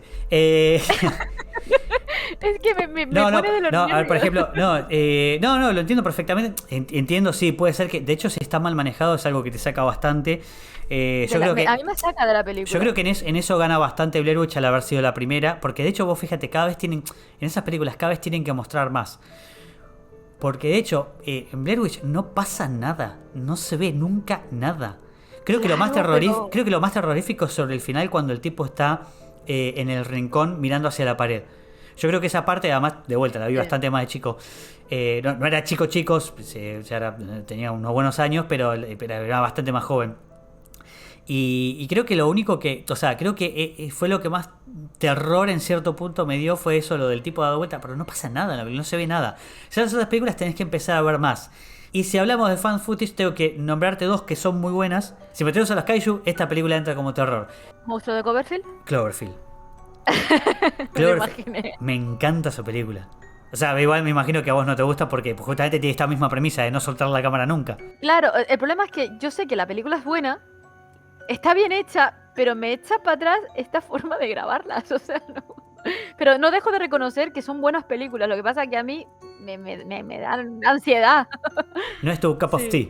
Exacto. Perdón, y la otra que tengo que nombrar, que ya es la última de mi lista, porque a ver, Silent Hill, señores, no voy a entrar mucho en detalle porque tengo otro podcast para venderles, que es el podcast de adaptaciones de videojuegos, en donde les spoileo el número 1 es Silent Hill porque es la mejor adaptación de videojuego a película. Y ahí desentrañamos bastante Silent Hill y hablo en detalle que aprendí un par de cosas nuevas porque, a ver, en Silent Hill vos te acordás que yo hice bastante énfasis en cierto personaje y en cierta actriz. ¿Sabes qué? Ajá. Yo traje cosas hoy, pero me lo voy a reservar porque probablemente haga biopic, que hace mucho no hago biopics. Ostras, mola. Pero bueno, vayan a ver el podcast de adaptaciones de videojuegos que está en el canal de Nightway, lo voy a dejar en la caja de descripción y ahí van a tener bastante en profundidad sobre Silent Hill. Y la última película que tiene que ver con esto de fan footage y que en realidad a vos te sacaría más todavía porque es un falso fan footage que a veces mezcla tomas que son ilógicas. O sea, vengo con un fan footage y de pronto te muestro una puesta en escena con cámara normal 4K, ¿me entendés? Y de pronto usa cámaras de seguridad que no tendrían sentido que las tenga en la mano. Pero se pasa totalmente de largo porque es una de las mejores películas de terror que vive en 2022 y en mucho tiempo, en los últimos años. Incantation. Película taiwanesa. Increíble, impecable. Si les gusta el fan footage a diferencia de Nightway... Si soy gente normal y no soy yo. Incantation es una película taiwanesa. No recuerdo haber visto mucho cine taiwanés, así que supongo que es la primera que vi, o por lo menos la primera buena que vi. Es una película que sigue la historia de una mujer que en realidad son como una especie de cazafantasmas de YouTube, que esta cosa medio moderna que decimos. Van a hacer un rito en algún lugar medio perdido de Taiwán con unos viejos que son como súper estrictos con sus normas y qué sé yo, del rito, qué sé yo. Obviamente estos pibes rompen todo, hacen todo mal y liberan algo, una especie de entidad que empieza a seguir a esta mujer. Todo el resto mueren.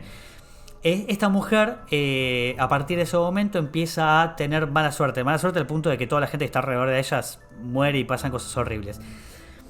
Como esto es inexplicable claramente, a ella le sacan la hija que, ay, la he visto. Dicho sea de paso, el personaje, o sea, no sé cómo se llama la nena, pero el personaje de la nena que se llama Chen Dodo es por lejos el mejor personaje y es una criaturita.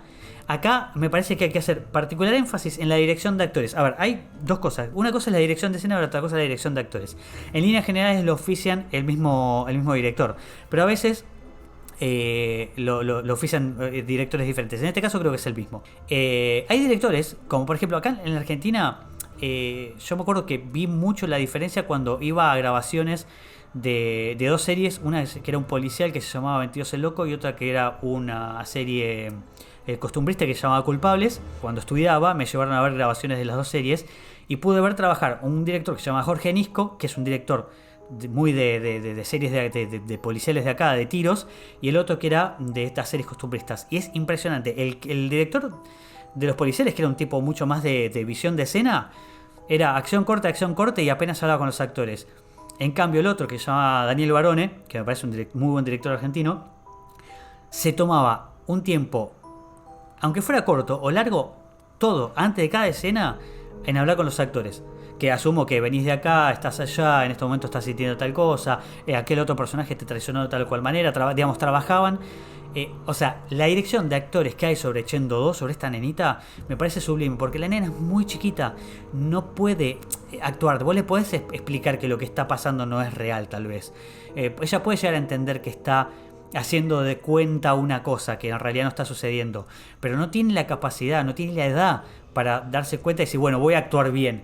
Así que la marcación sobre la nena me parece sublime. Independientemente de esto, bueno, la película empieza cuando ella recupera la tenencia de la nena y a partir de ahí se dan un montón de cosas. Y se empieza a mechar de una forma anacrónica videos de lo que pasó aquella vez con estos espíritus que se liberaron y la actualidad, que es la madre tratando de recuperar a la nena.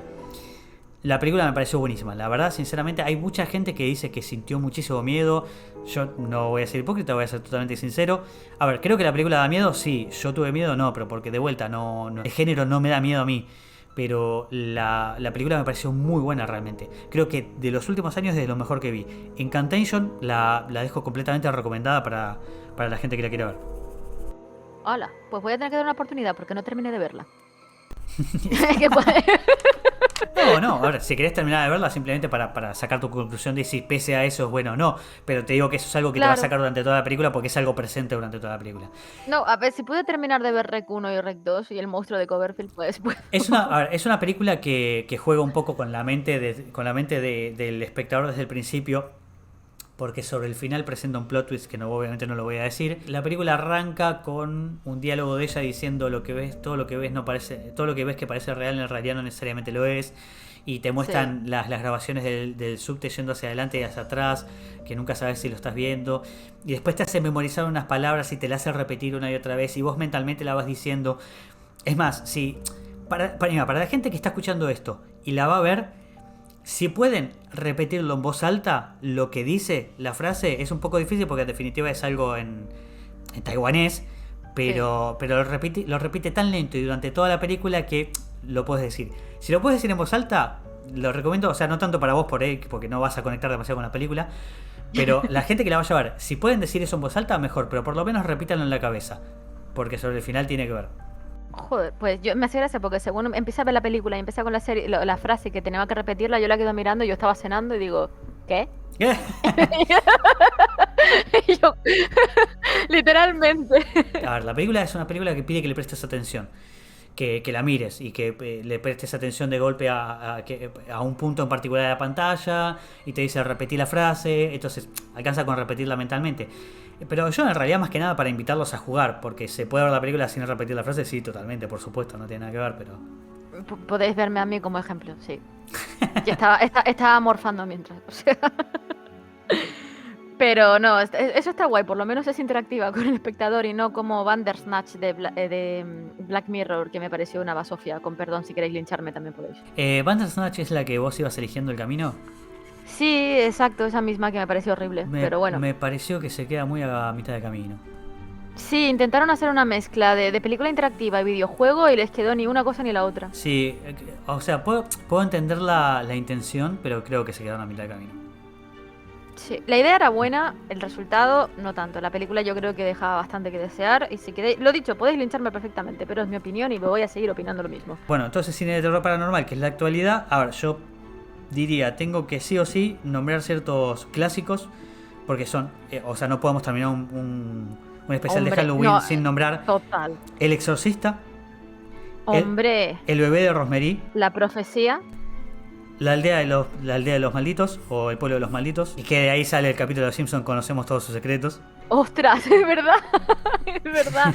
No, la Profecía, que es buenísima también, a mi madre hasta el día de hoy le sigue dando cabelo. Bueno, un poco más acá un poco más acá en el tiempo, que eso es una gran película. No está en mi top sencillamente porque las 5 que tengo son demasiado maravillosas como para bajarlas, pero el exorcismo de Emily Rose es una gran película. Es muy buena, es muy buena. En el exorcismo, en el granero, le piden que se presente. We are the ones who dwell within.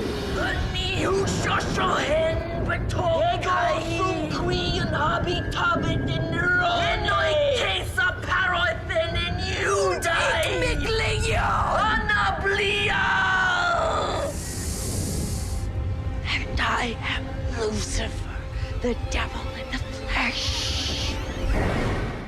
Ese momento es sublime. Es espectacular, ¿no? O sea, a mí esa película me encantó.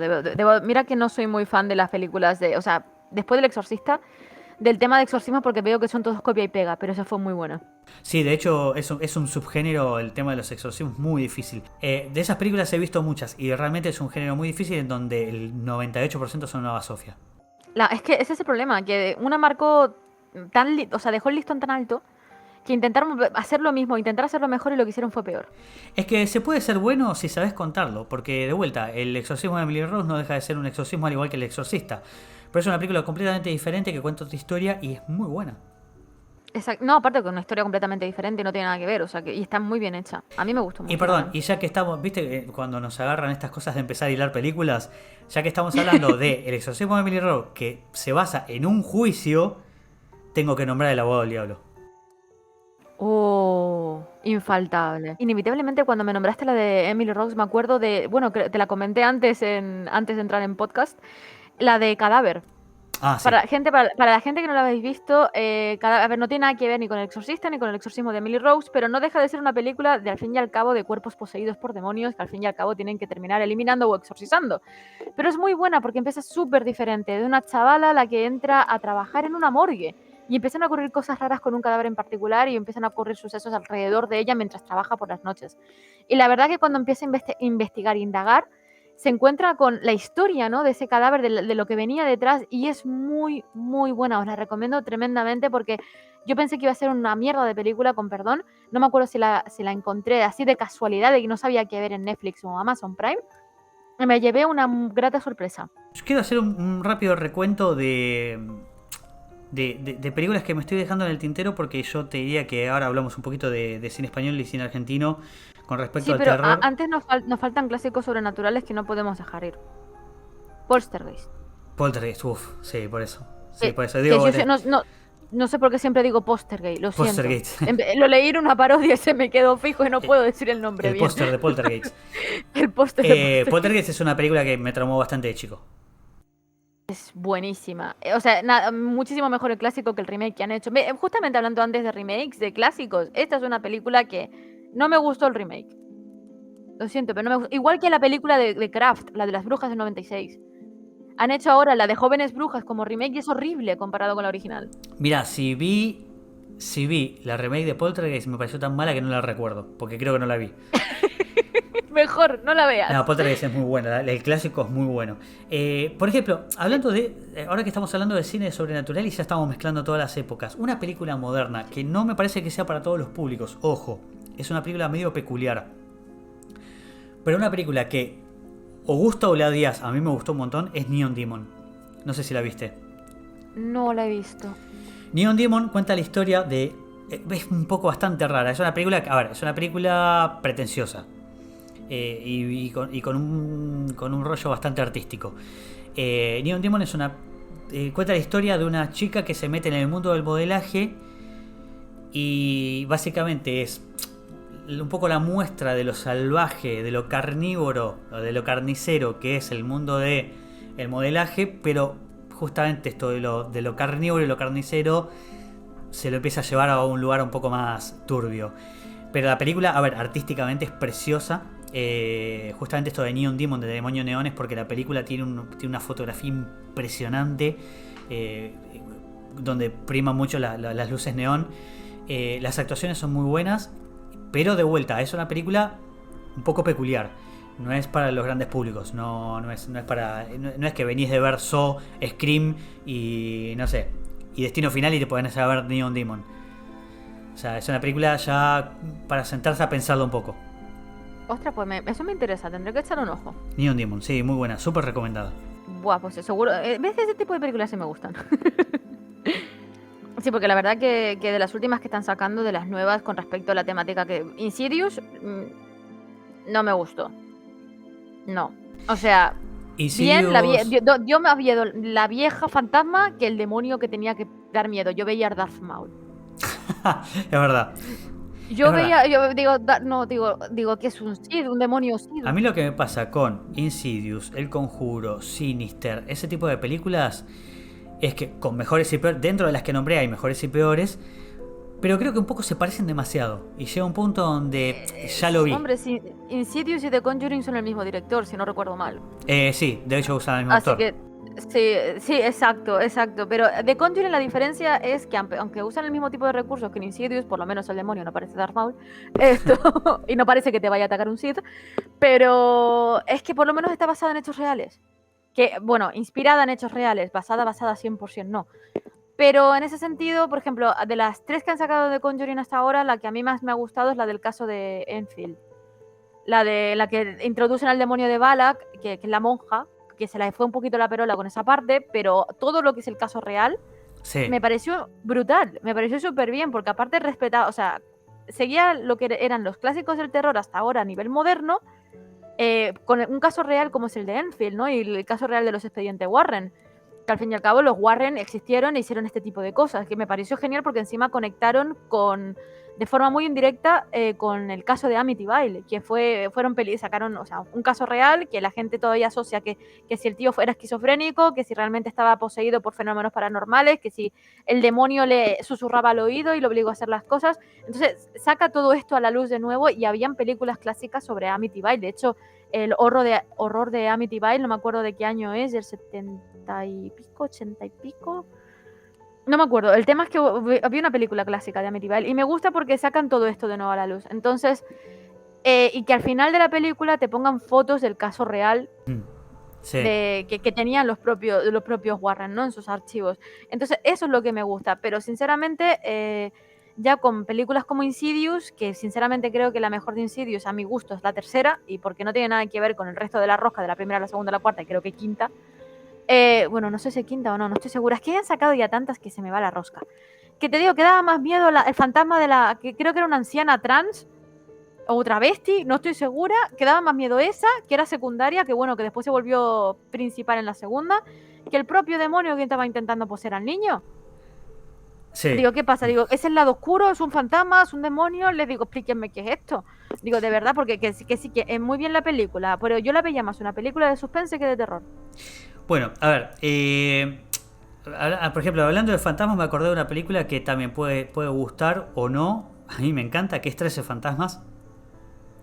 Buenísima. 13 fantasmas, la de la casa, me parece muy buena película. En la línea, voy a enganchar, ya que nombré 13 fantasmas y una casa que se mueve sola, tecnológica, engancho, tenemos el cubo. Ya que tenemos el cubo y hablo de claustrofobia, voy a enganchar otra película que me encanta muchísimo, El Descenso.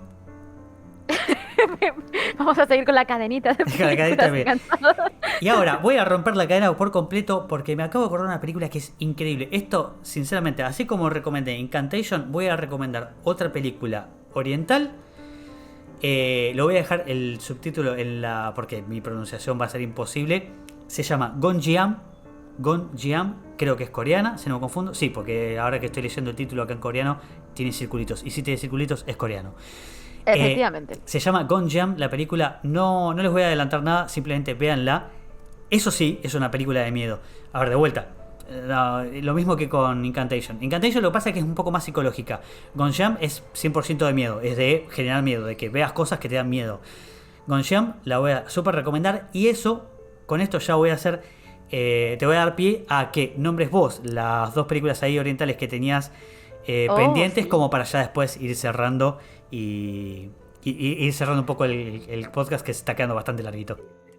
Sí. Pues básicamente yo, si tengo que destacar y quedarme con una película asiática, y creo que es la primera cuyo remake me parece igual de bueno que el original, aunque sea completamente diferente. Si queréis lincharme, lo digo, podéis lincharme perfectamente, que a mí el hate me encanta. Ju-on, o como se conoce en inglés, The Grudge, el grito creo que lo tradujeron. Es una puñetera obra de arte. Ju-on 1, Ju-on 2, el origen de Ju-on, la maldición que la sacaron nueva, la serie que le sacaron a Netflix, las películas, los remakes hechos en América, me parecen todas una pasada. Esas son de las películas que yo creo que, además de la japonesa, tanto la japonesa como la americana, que han envejecido brutales. Tanto que le sacaron la nueva hace relativamente poco, tanto que le han sacado una serie. O sea, siguen exprimiendo algo que yo creo que ya no hace falta exprimir, pero es genial. O sea, tienes todo, tienes la angustia, tienes un ser sobrenatural que acojona, porque no me jodan. Por mucho que hicieran una parodia en Scary Movie en el que te daba risa el niño con el gato, hasta en Scary Movie el niño acojonaba. Aunque empezara a recitar marcas japonesas para comunicarse con la rubia. Es brutal, o sea, para mí marcó un antes y un después con respecto al terror, que bueno, que para los japoneses a lo mejor es completamente normal poner la típica imagen de fantasma que se parece a la niña de la curva. De hecho, completamente la niña de la curva, la leyenda urbana está basada, yo creo, que en la cabrona de Kayako. O sea, tanto Kayako como Sadako en Ringu.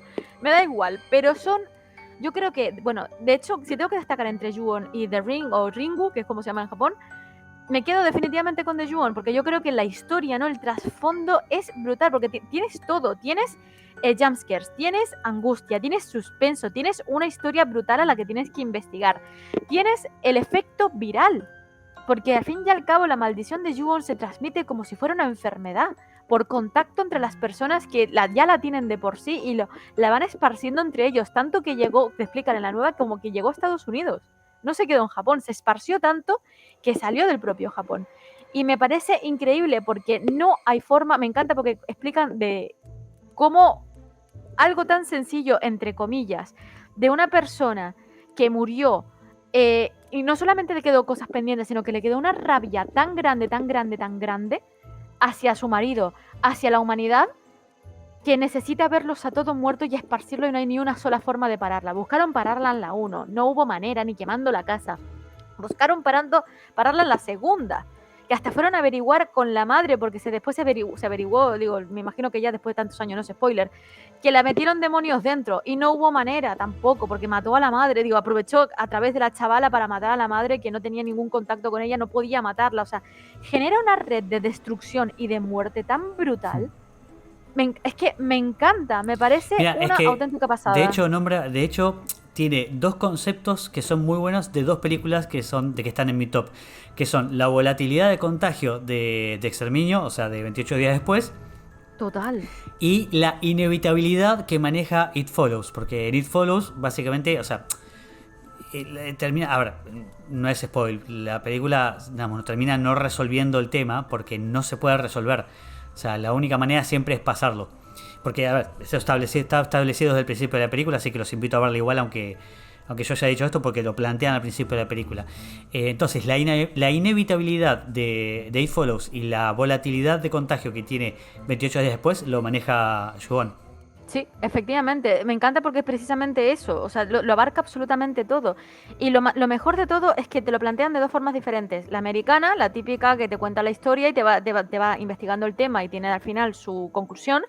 Y después la japonesa, la original, la de Juon, que me encanta porque es que no te lo presenta así, te lo va presentando por capítulos, de capítulos que parecen inconexos de varias historias diferentes que están, al fin y al final de la película se conectan todos y tú sacas tus propias conclusiones. Entonces, tanto un formato como el otro, que son completamente diferentes, funcionan a la perfección en esta película y me parece genial. Me parece genial, sinceramente me parece una obra de arte. En todos los aspectos, o sea, a nivel fotografía, a nivel caracterización, a nivel historia, a nivel banda sonora, a nivel, o sea, la forma en la que está compuesta, la forma en la que los planos en la cámara, todo está súper bien hecho.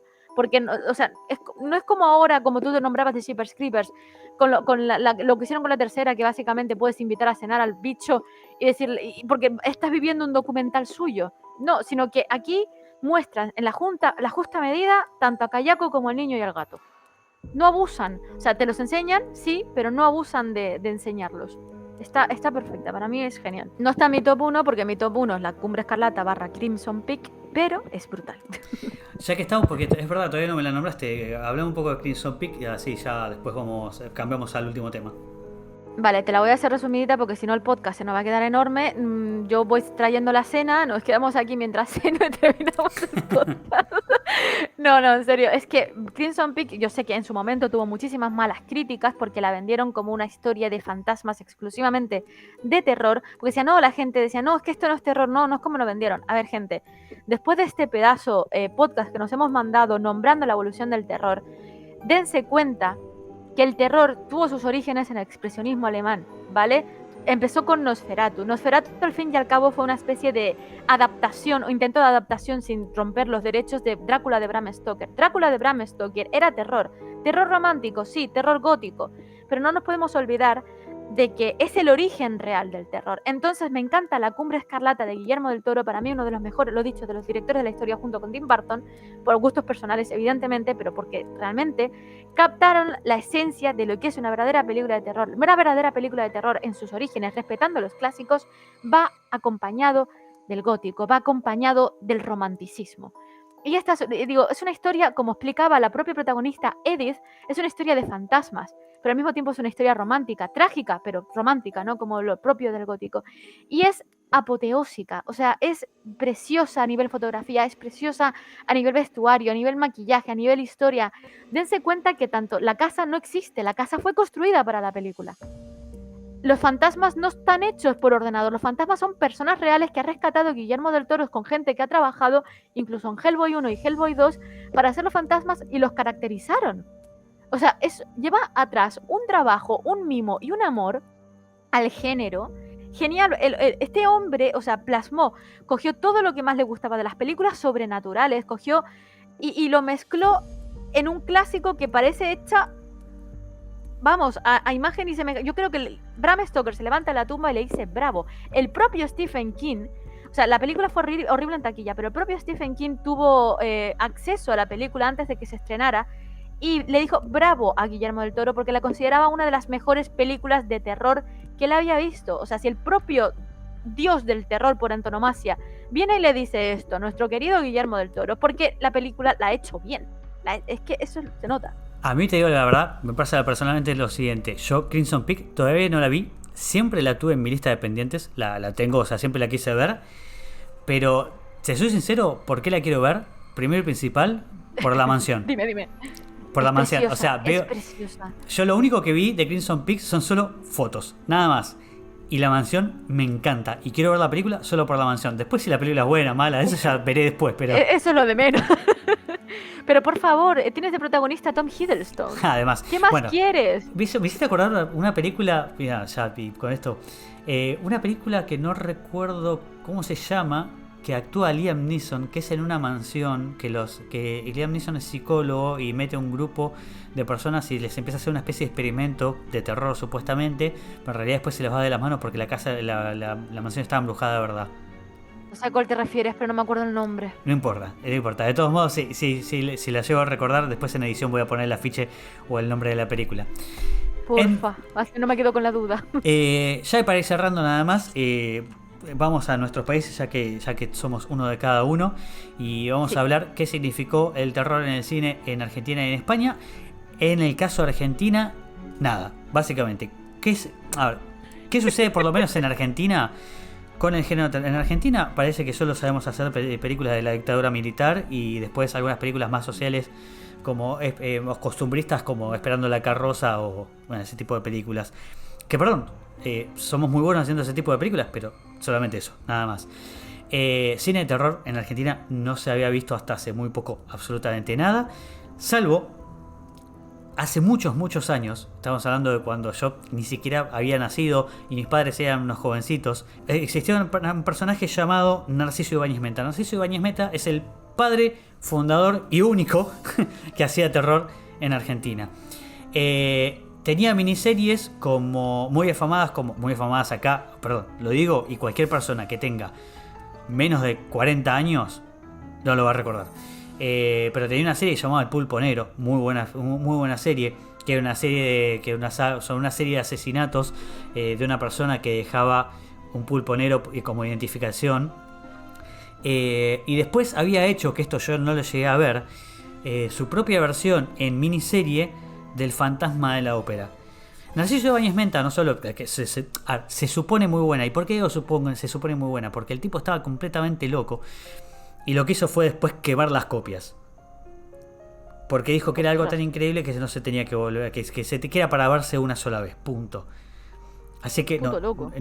Sí. Después de Narciso Ibáñez Menta, no hubo más terror. A ver, muchos años después hubo un par de intentos de series que no recuerdo muy bien cómo se llama. Una la hizo Polka, que se llamaba Por el Nombre de Dios. A mí me gustó, pero era una bizarrea total. La podías ver como consumo irónico, que funcionaba igual. Y después había uno que se llamaba que era una serie, no recuerdo ahora el nombre, pero una serie que trataba sobre un pacto con un demonio. Pero nada, eran como muy cosas al pasar, nunca eran populares, independientemente de si eran buenas o no. Digamos, la verdad que el terror en Argentina nunca estuvo presente. Pasa el tiempo, pasan muchos años. Y un día voy con mi novia al cine, nos sentamos a ver una película de terror, empieza la película, todo trailers en castellano, y dijimos, ¿dónde estamos? Porque fuimos por el nombre de la película nada más. No, digamos, no habíamos investigado, no habíamos visto tráiler ni nada. Empieza la película y empiezan a hablar en argentino. Y dijimos, uy, no puede ser, ¿dónde nos metimos? ¿Qué carajo vinimos a ver? Empiezan los títulos y dice coproducción con Uruguay. Entonces dijimos, bueno, vamos a ver si nuestra patria hermana nos salva las papas. La película se llama La Casa Muda. Es un peliculón. Es un peliculón muy recomendable. Y es, además, algo que me sorprendió. Es un falso, porque no existen rollos de cine tan largos. Es un plano secuencia. Toda la película es un falso plano secuencia. Es impresionante la película. La verdad, no estamos hablando de la pongo al lado de Yubón. Pero de vuelta, para hacer una película argentina. Claro, el tema es que nosotros nos sentamos, empezamos a escuchar que hablaban en argentino y dijimos, uy, ¿dónde nos metimos? Y de pronto salimos de ver una película muy satisfactoria. Así que la verdad que eso, súper recomendado. Y después, muchos años después, surge la película Aterrados. El nombre no es nada fancy ni nada, la verdad que ser original. Y hay un par de actores relativamente respetables de la Argentina. Y también me acerqué con las alarmas bastante altas porque era Argentina y es buena. A ver, no es qué locura de película, pero las actuaciones están muy bien. Creo que es una película que va a lograr transmitirle miedo a la gente que el terror le da miedo. Pero a ver, para ser de vuelta, para ser Argentina, creo que con estas dos películas se podría decir Argentina podría encontrar una beta en el cine de terror. ¿Creo que lo va a encontrar? No. ¿Creo que le van a seguir dando importancia? No. Creo que al igual que las otras dos series que nombré antes, o al igual que El Pulpo Hornero con Narciso Giovanni Inventa, me parece que son cosas esporádicas y absolutamente episódicas y alejadas años unas de otras. No creo que la Argentina se vuelque al terror jamás, o no por lo menos en lo que son los próximos años. Pero sí es cierto que cuando quieren y le ponen ganas, pueden hacer algo bueno. Pues más o menos igual que pasa en España. Bueno, España realmente tuvo su época dorada, por así decirlo, con respecto al terror, pero yo creo que no va a volver a ello en la vida. De hecho, me hace gracia porque dicen que inventaron el género llamado fantaterror. Yo creo que no, pero bueno, se destaca que mezcla fantasía y terror. Mira, otro subgénero hablando de todo, que realmente todo yo creo que el género de terror, en su mayoría, salvo los slashers, son fantasía. Bueno, y slasher, creo que Chucky se puede considerar slasher. Sí, Chucky es un slasher, sí. Es un slasher, ¿no? Pues bueno, ahí ya tenemos fantaterror también, es slasher y fantasía. Porque al fin y al cabo es un muñeco diabólico. Pues en España solamente yo creo que he podido destacar en su época dorada porque me hace gracia, porque cuando la gente dice de cine de terror español solamente se recalcan El Día de la Bestia y Rec. Y ahora con Alex de la Iglesia, que si Las Brujas de Subarramundi o ahora la serie de 30 monedas. A ver, si me preguntás a mí como extranjero, saquemos Rec de lado porque fue un fenómeno, me parece medio peculiar, porque además no es algo que se haga demasiado en España tampoco. Para mí son, como buenas películas de terror españolas, son El Espinazo del Diablo y El Laberinto del Fauno. El Laberinto del Fauno directamente me parece una película sublime. El Laberinto del Fauno me parece que es probablemente de lo mejor que tenga España. ¿Y quién es el director? Claro, eso es cierto, que es Guillermo del Toro y son españolas. Mirá, Guillermo del Toro evidentemente tenía que haber metido mano. Guillermo del Toro es Dios. Mirá, te voy a decir una cosa. A mí, yo en una época cuando recién había empezado a estudiar televisión, porque yo estudié televisión, después fotografía y cine. Cuando estaba estudiando televisión, que fue en la época donde más me mandé a experimentar cine de otros países, yo tenía la premisa de no me gusta el cine español. Y vino un compañero mío y me dijo, no puedo decir que no te gusta el cine español, porque viste, la gente siempre te dice, bueno, mira tal, mira cual, mira qué sé yo, y a mí siempre me nombraban tres en puntual, que eran Tesis, La Comunidad y El Día de la Bestia. Tesis es muy buena, miré Tesis, miré La Comunidad, miré El Día de la Bestia y volví y dije, no me gusta el cine español. Eso después cambió un tiempo después cuando empecé a ver películas como El Laberinto del Fauno y otras películas españolas que me gustaron mucho y empecé a meterme en un cine español que me gustaba más. Tengo que decir tres cosas. Tesis es buena, pero no me pareció nada extraordinario como para decir me gusta el cine español. Es que el terror de Tesis es real, o sea, al fin y al cabo en la vida real pasa, ¿no? De matar chavalas para grabar snuff movies. Entonces, el terror de Tesis es eso, saber qué te puede pasar a ti o cualquier persona que conozcas. Claro, Tesis tiene un condimento más thriller. Después, La Comunidad, O sea, las próximas me voy a ganar enemigos, pero no importa. La Comunidad me pareció me pareció una mala copia de Delicatessen. A mí no me gustó. Es A una mí mala, tampoco me es una gustó. mala copia de Delicatessen. ¿Quieren ver la película original? Vean Delicatessen. Total. Y la tercera, el Espinazo del Diablo, no. El Día de la Bestia, no me gusta.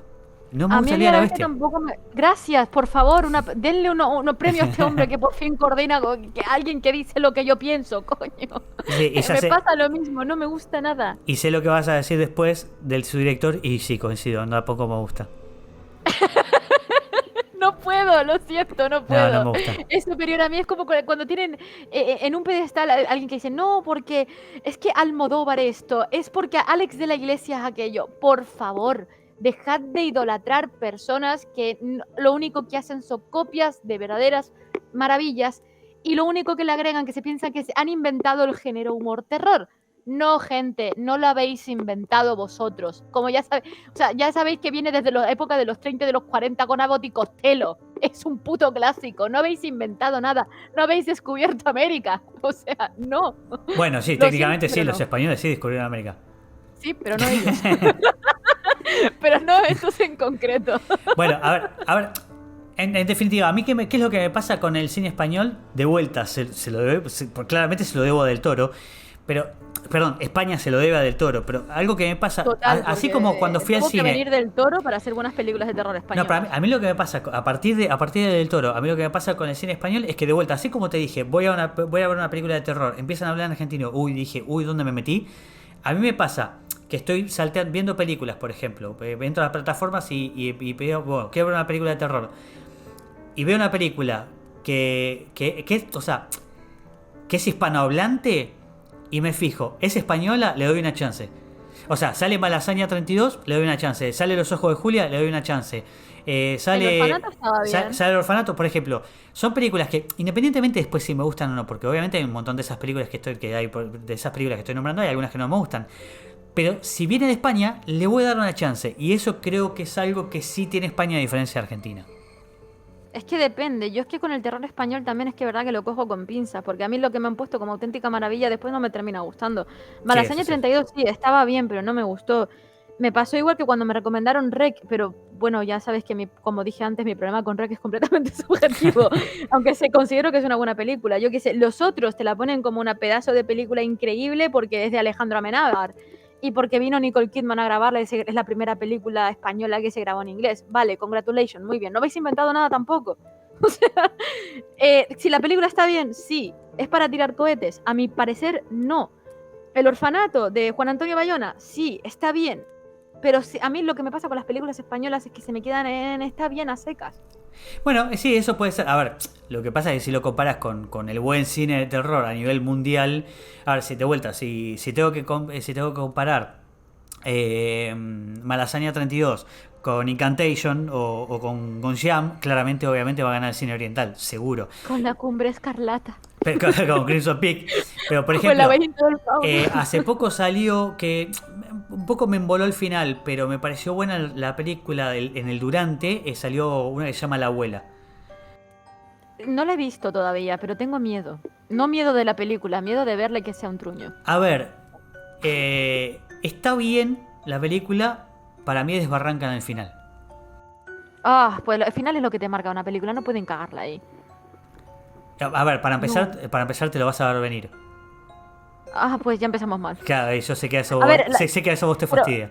Pero pasa, por ejemplo, pero mira, me pasó, por ejemplo, con Crimson Peak, me pasó que el final te lo ves venir porque son de estas películas cuya trama es sencilla. Porque la trama de Crimson Peak no es que digas, guau, pedazo de trama, me voló la cabeza al final. No, o sea, tú terminas la película y dices, joder, lo sabía. Pero la has disfrutado hasta entonces, ¿sabes? No se te desinfla al final, no te la cagan de esa manera. Pero es que hay otras películas que tú dices, me he tragado toda la película para esto, como ¿cómo se llama la película esta que justamente comentamos antes? La de la autopsia de Jane Doe. Sí, la autopsia de Jane Doe. La autopsia de Jane Doe, de Jane Doe empezó de puta madre, siguió de puta madre, dices, coño, pues te mantiene la intriga hasta el final para que después el final te hagan ¡fu! Sí.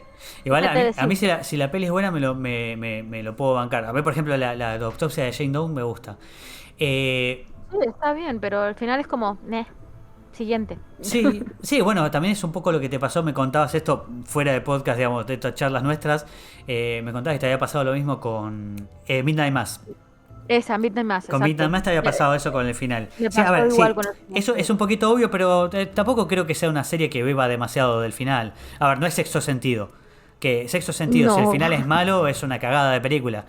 En Hombre, cambio, ahí lo que gana en sexto sentido sobre todo es el plot twist. claro, creo que Midnight Mass no es algo que bebe tanto del final. Lo interesante de Midnight Mass son las historias humanas que se dan en el por medio. Claro, ahí tú dices, el final te quedas un poco pero es lo que tú dices, ahí no, es como me pasó con Crimson Peak igual, o sea, no me decepciona. Claro. O sea, sí es verdad que pega un bajón porque tú dices, sí, lo veía venir, pero no te queda mal sabor de boca. No, de hecho creo que en su linealidad es una serie muy buena. Sí, Bueno, también. nos hemos despachado hablando de clásicos de películas. Seguramente nos hemos dejado 1.000 millones de cosas, pero lo que pasa es que es algo demasiado grande. Tarea para lograr los próximos podcasts tienen que ser de cosas menos abarcativas. Pero bueno, a lo mejor hemos ayudado a gente a descubrir cosas que no sabían. Yo, de hecho, preparando el podcast descubrí muchísimas cosas con el Sí. género del terror clásico que no conocía. Yo ahora tengo un trabajito lindo de edición porque lo que voy a intentar es cada vez que nombramos una película poner por lo menos el póster de la película y el nombre de la Ostras. película para que el que quiera verla por lo menos sepa cómo se llama. Y eso es mayor Claro, tipito. y pueda descargarla en caso de que quiera verla o verla online. Sí. Igual tiene que estar antes del 30 porque el 30 es la idea de publicar este video, así que... Ay, pobre Dreu, si yo hablando hasta por los codos dándote más trabajo porque No, no no hay calles problema. bajo el Igual te agua. digo que yo me quedé a gusto, nombré todas las que tenía anotadas que quería nombrar, pero seguramente me acuerde más en algún momento. Era un tema muy abarcativo, pero bueno, había que hacerlo. Nobleza Ay, Bolí. ¿sabes lo que nos faltamos comentar cuando nombraste Fantasma de Marte? Que era de John Carpenter. Cierto. Que era de John Carpenter. Joder, puta vida. Igual Bueno. que la película de Thing, que es buenísima, The con Thing, sí. Kurt Russell de protagonista. Tampoco hablamos de Evil Dead, tampoco nada. O sea, No, es a ver, verdad. lo que es Encima cierto, Sam Raimi. igual, para que. A ver, para nuestra tranquilidad, lo que es cierto que Viernes 13. Viernes 13, Halloween, Scream, son cosas que vio todo el mundo. Alien Sinceramente yo prefiero... Es más, yo voy a cerrar desde mi punto de vista. Yo por lo menos voy a cerrar ahora y ya te doy tu palabra para que cierres vos lo tuyo. Yo voy a cerrar todo este especial de Halloween recomendando justo las dos orientales que son Incantation y Gonjiam. Incantation y Gonjiam son películas que probablemente la gente no haya visto y sinceramente las recomiendo desde lo más profundo de mi ser, véanlas. Es que mi cerramiento va a ser completamente amor incondicional a Guillermo del Toro. Amor incondicional a Guillermo del Toro y a Crimson Peak. Totalmente. Totalmente. Y aunque no sea terror, también a Tim Burton. I love you. Bueno, perdón, hemos hablado un poco y nada de Tim Burton. Pero Tim Burton al fin y al cabo... A ver, ¿sabes el problema con Tim Burton? Que es ideal para un podcast de Halloween, pero al fin y al cabo se aleja de lo que es terror. Entonces es como que está ahí. Bueno, Sí, es verdad hagamos que una cosa. tiene Sleepy Hollow, pero no... A ver, tenemos una lista bastante importante de temas ya que tratar en los distintos podcasts, pero hagamos una cosa. Dediquemos a Tim Burton un podcast en tu canal. Lo ponemos en la lista. Lo ponemos en la lista. Sí, por favor, sí. ¡Buah! Sería increíble. O podemos aprovechar Navidad y coger pesadilla antes de Navidad. Sí, la de Extraño Mundo de Jack se llama allí, ¿no? El extraño mundo de Jack, sí. El Extraño Mundo de Jack y coger con la excusa de Navidad, meter, yo qué sé. Bueno, hagamos una cosa. Hacemos el especial de Navidad en tu canal y... Porque, a ver, el próximo toca tu canal y estamos... No, o sea, probablemente haya algún otro podcast adelante, pero no importa. Toque o no toque, hacemos el especial de Navidad en tu canal y lo hacemos de Tim Burton. O si no hacemos un especial fuera de fecha, tampoco tiene por qué ser un especial de ningún tipo. No pasa nada. Lo bueno de Tim Burton es que para todo el año. Sí, además de última, claro, lo hacemos con la excusa. Hablamos de Tim Burton y nos ponemos un gorrito de Navidad que no verá nadie porque ninguno muestra la cara. Lo ponemos en el avatar, en el overlay. Así que bueno, Nightwish, me quedé bastante a gusto, queda un montón por nombrar. Los leemos. Sí, pero que es un tema muy largo. Los leemos a todos en los comentarios, pongan sus películas preferidas, putennos por las cosas que dejamos afuera. Total. A ver, Y gente, tenéis que perdonar. A nosotros también nos molesta no poder poner todo lo que queremos decir, pero es que no nos da la vida con el tiempo. Si nos queréis regalar tiempo, genial. Pero no se puede, si no nos va a quedar un podcast de 4 horas y nadie va a querer escuchar un podcast de 4 horas. ya te digo, este va 2 horas y 20. Uf, No sé cuánto quedará después de la edición, pero van 2 horas y 20. madre de Dios. Bueno, gente, muchas gracias. Los que llegaron hasta acá, los queremos muchísimo. Si llegaron hasta acá es Total. porque nos aman, así que suscríbanse. Si nos quieren, suscríbanse Es al canal de los dos. Ese amor es completamente recíproco, gente. Nos vemos las caras, pero os queremos. Tampoco nos las vemos entre nosotros. Tengan un buen Halloween mañana, porque yo la idea de esto sería subirlo al 30 para los que los quieran ver después el 31. Tengan un buen y aterrador Halloween. Bendiciones de Samhain. Para que no sepan el origen, tenéis un vídeo en mi canal y aprovecho y me hago publicidad del origen de Samhain para los que queréis saber cómo era tradicionalmente antes de convertirse en All Hallows Eve. Nunca mejor final para esto. Buen Halloween para todos.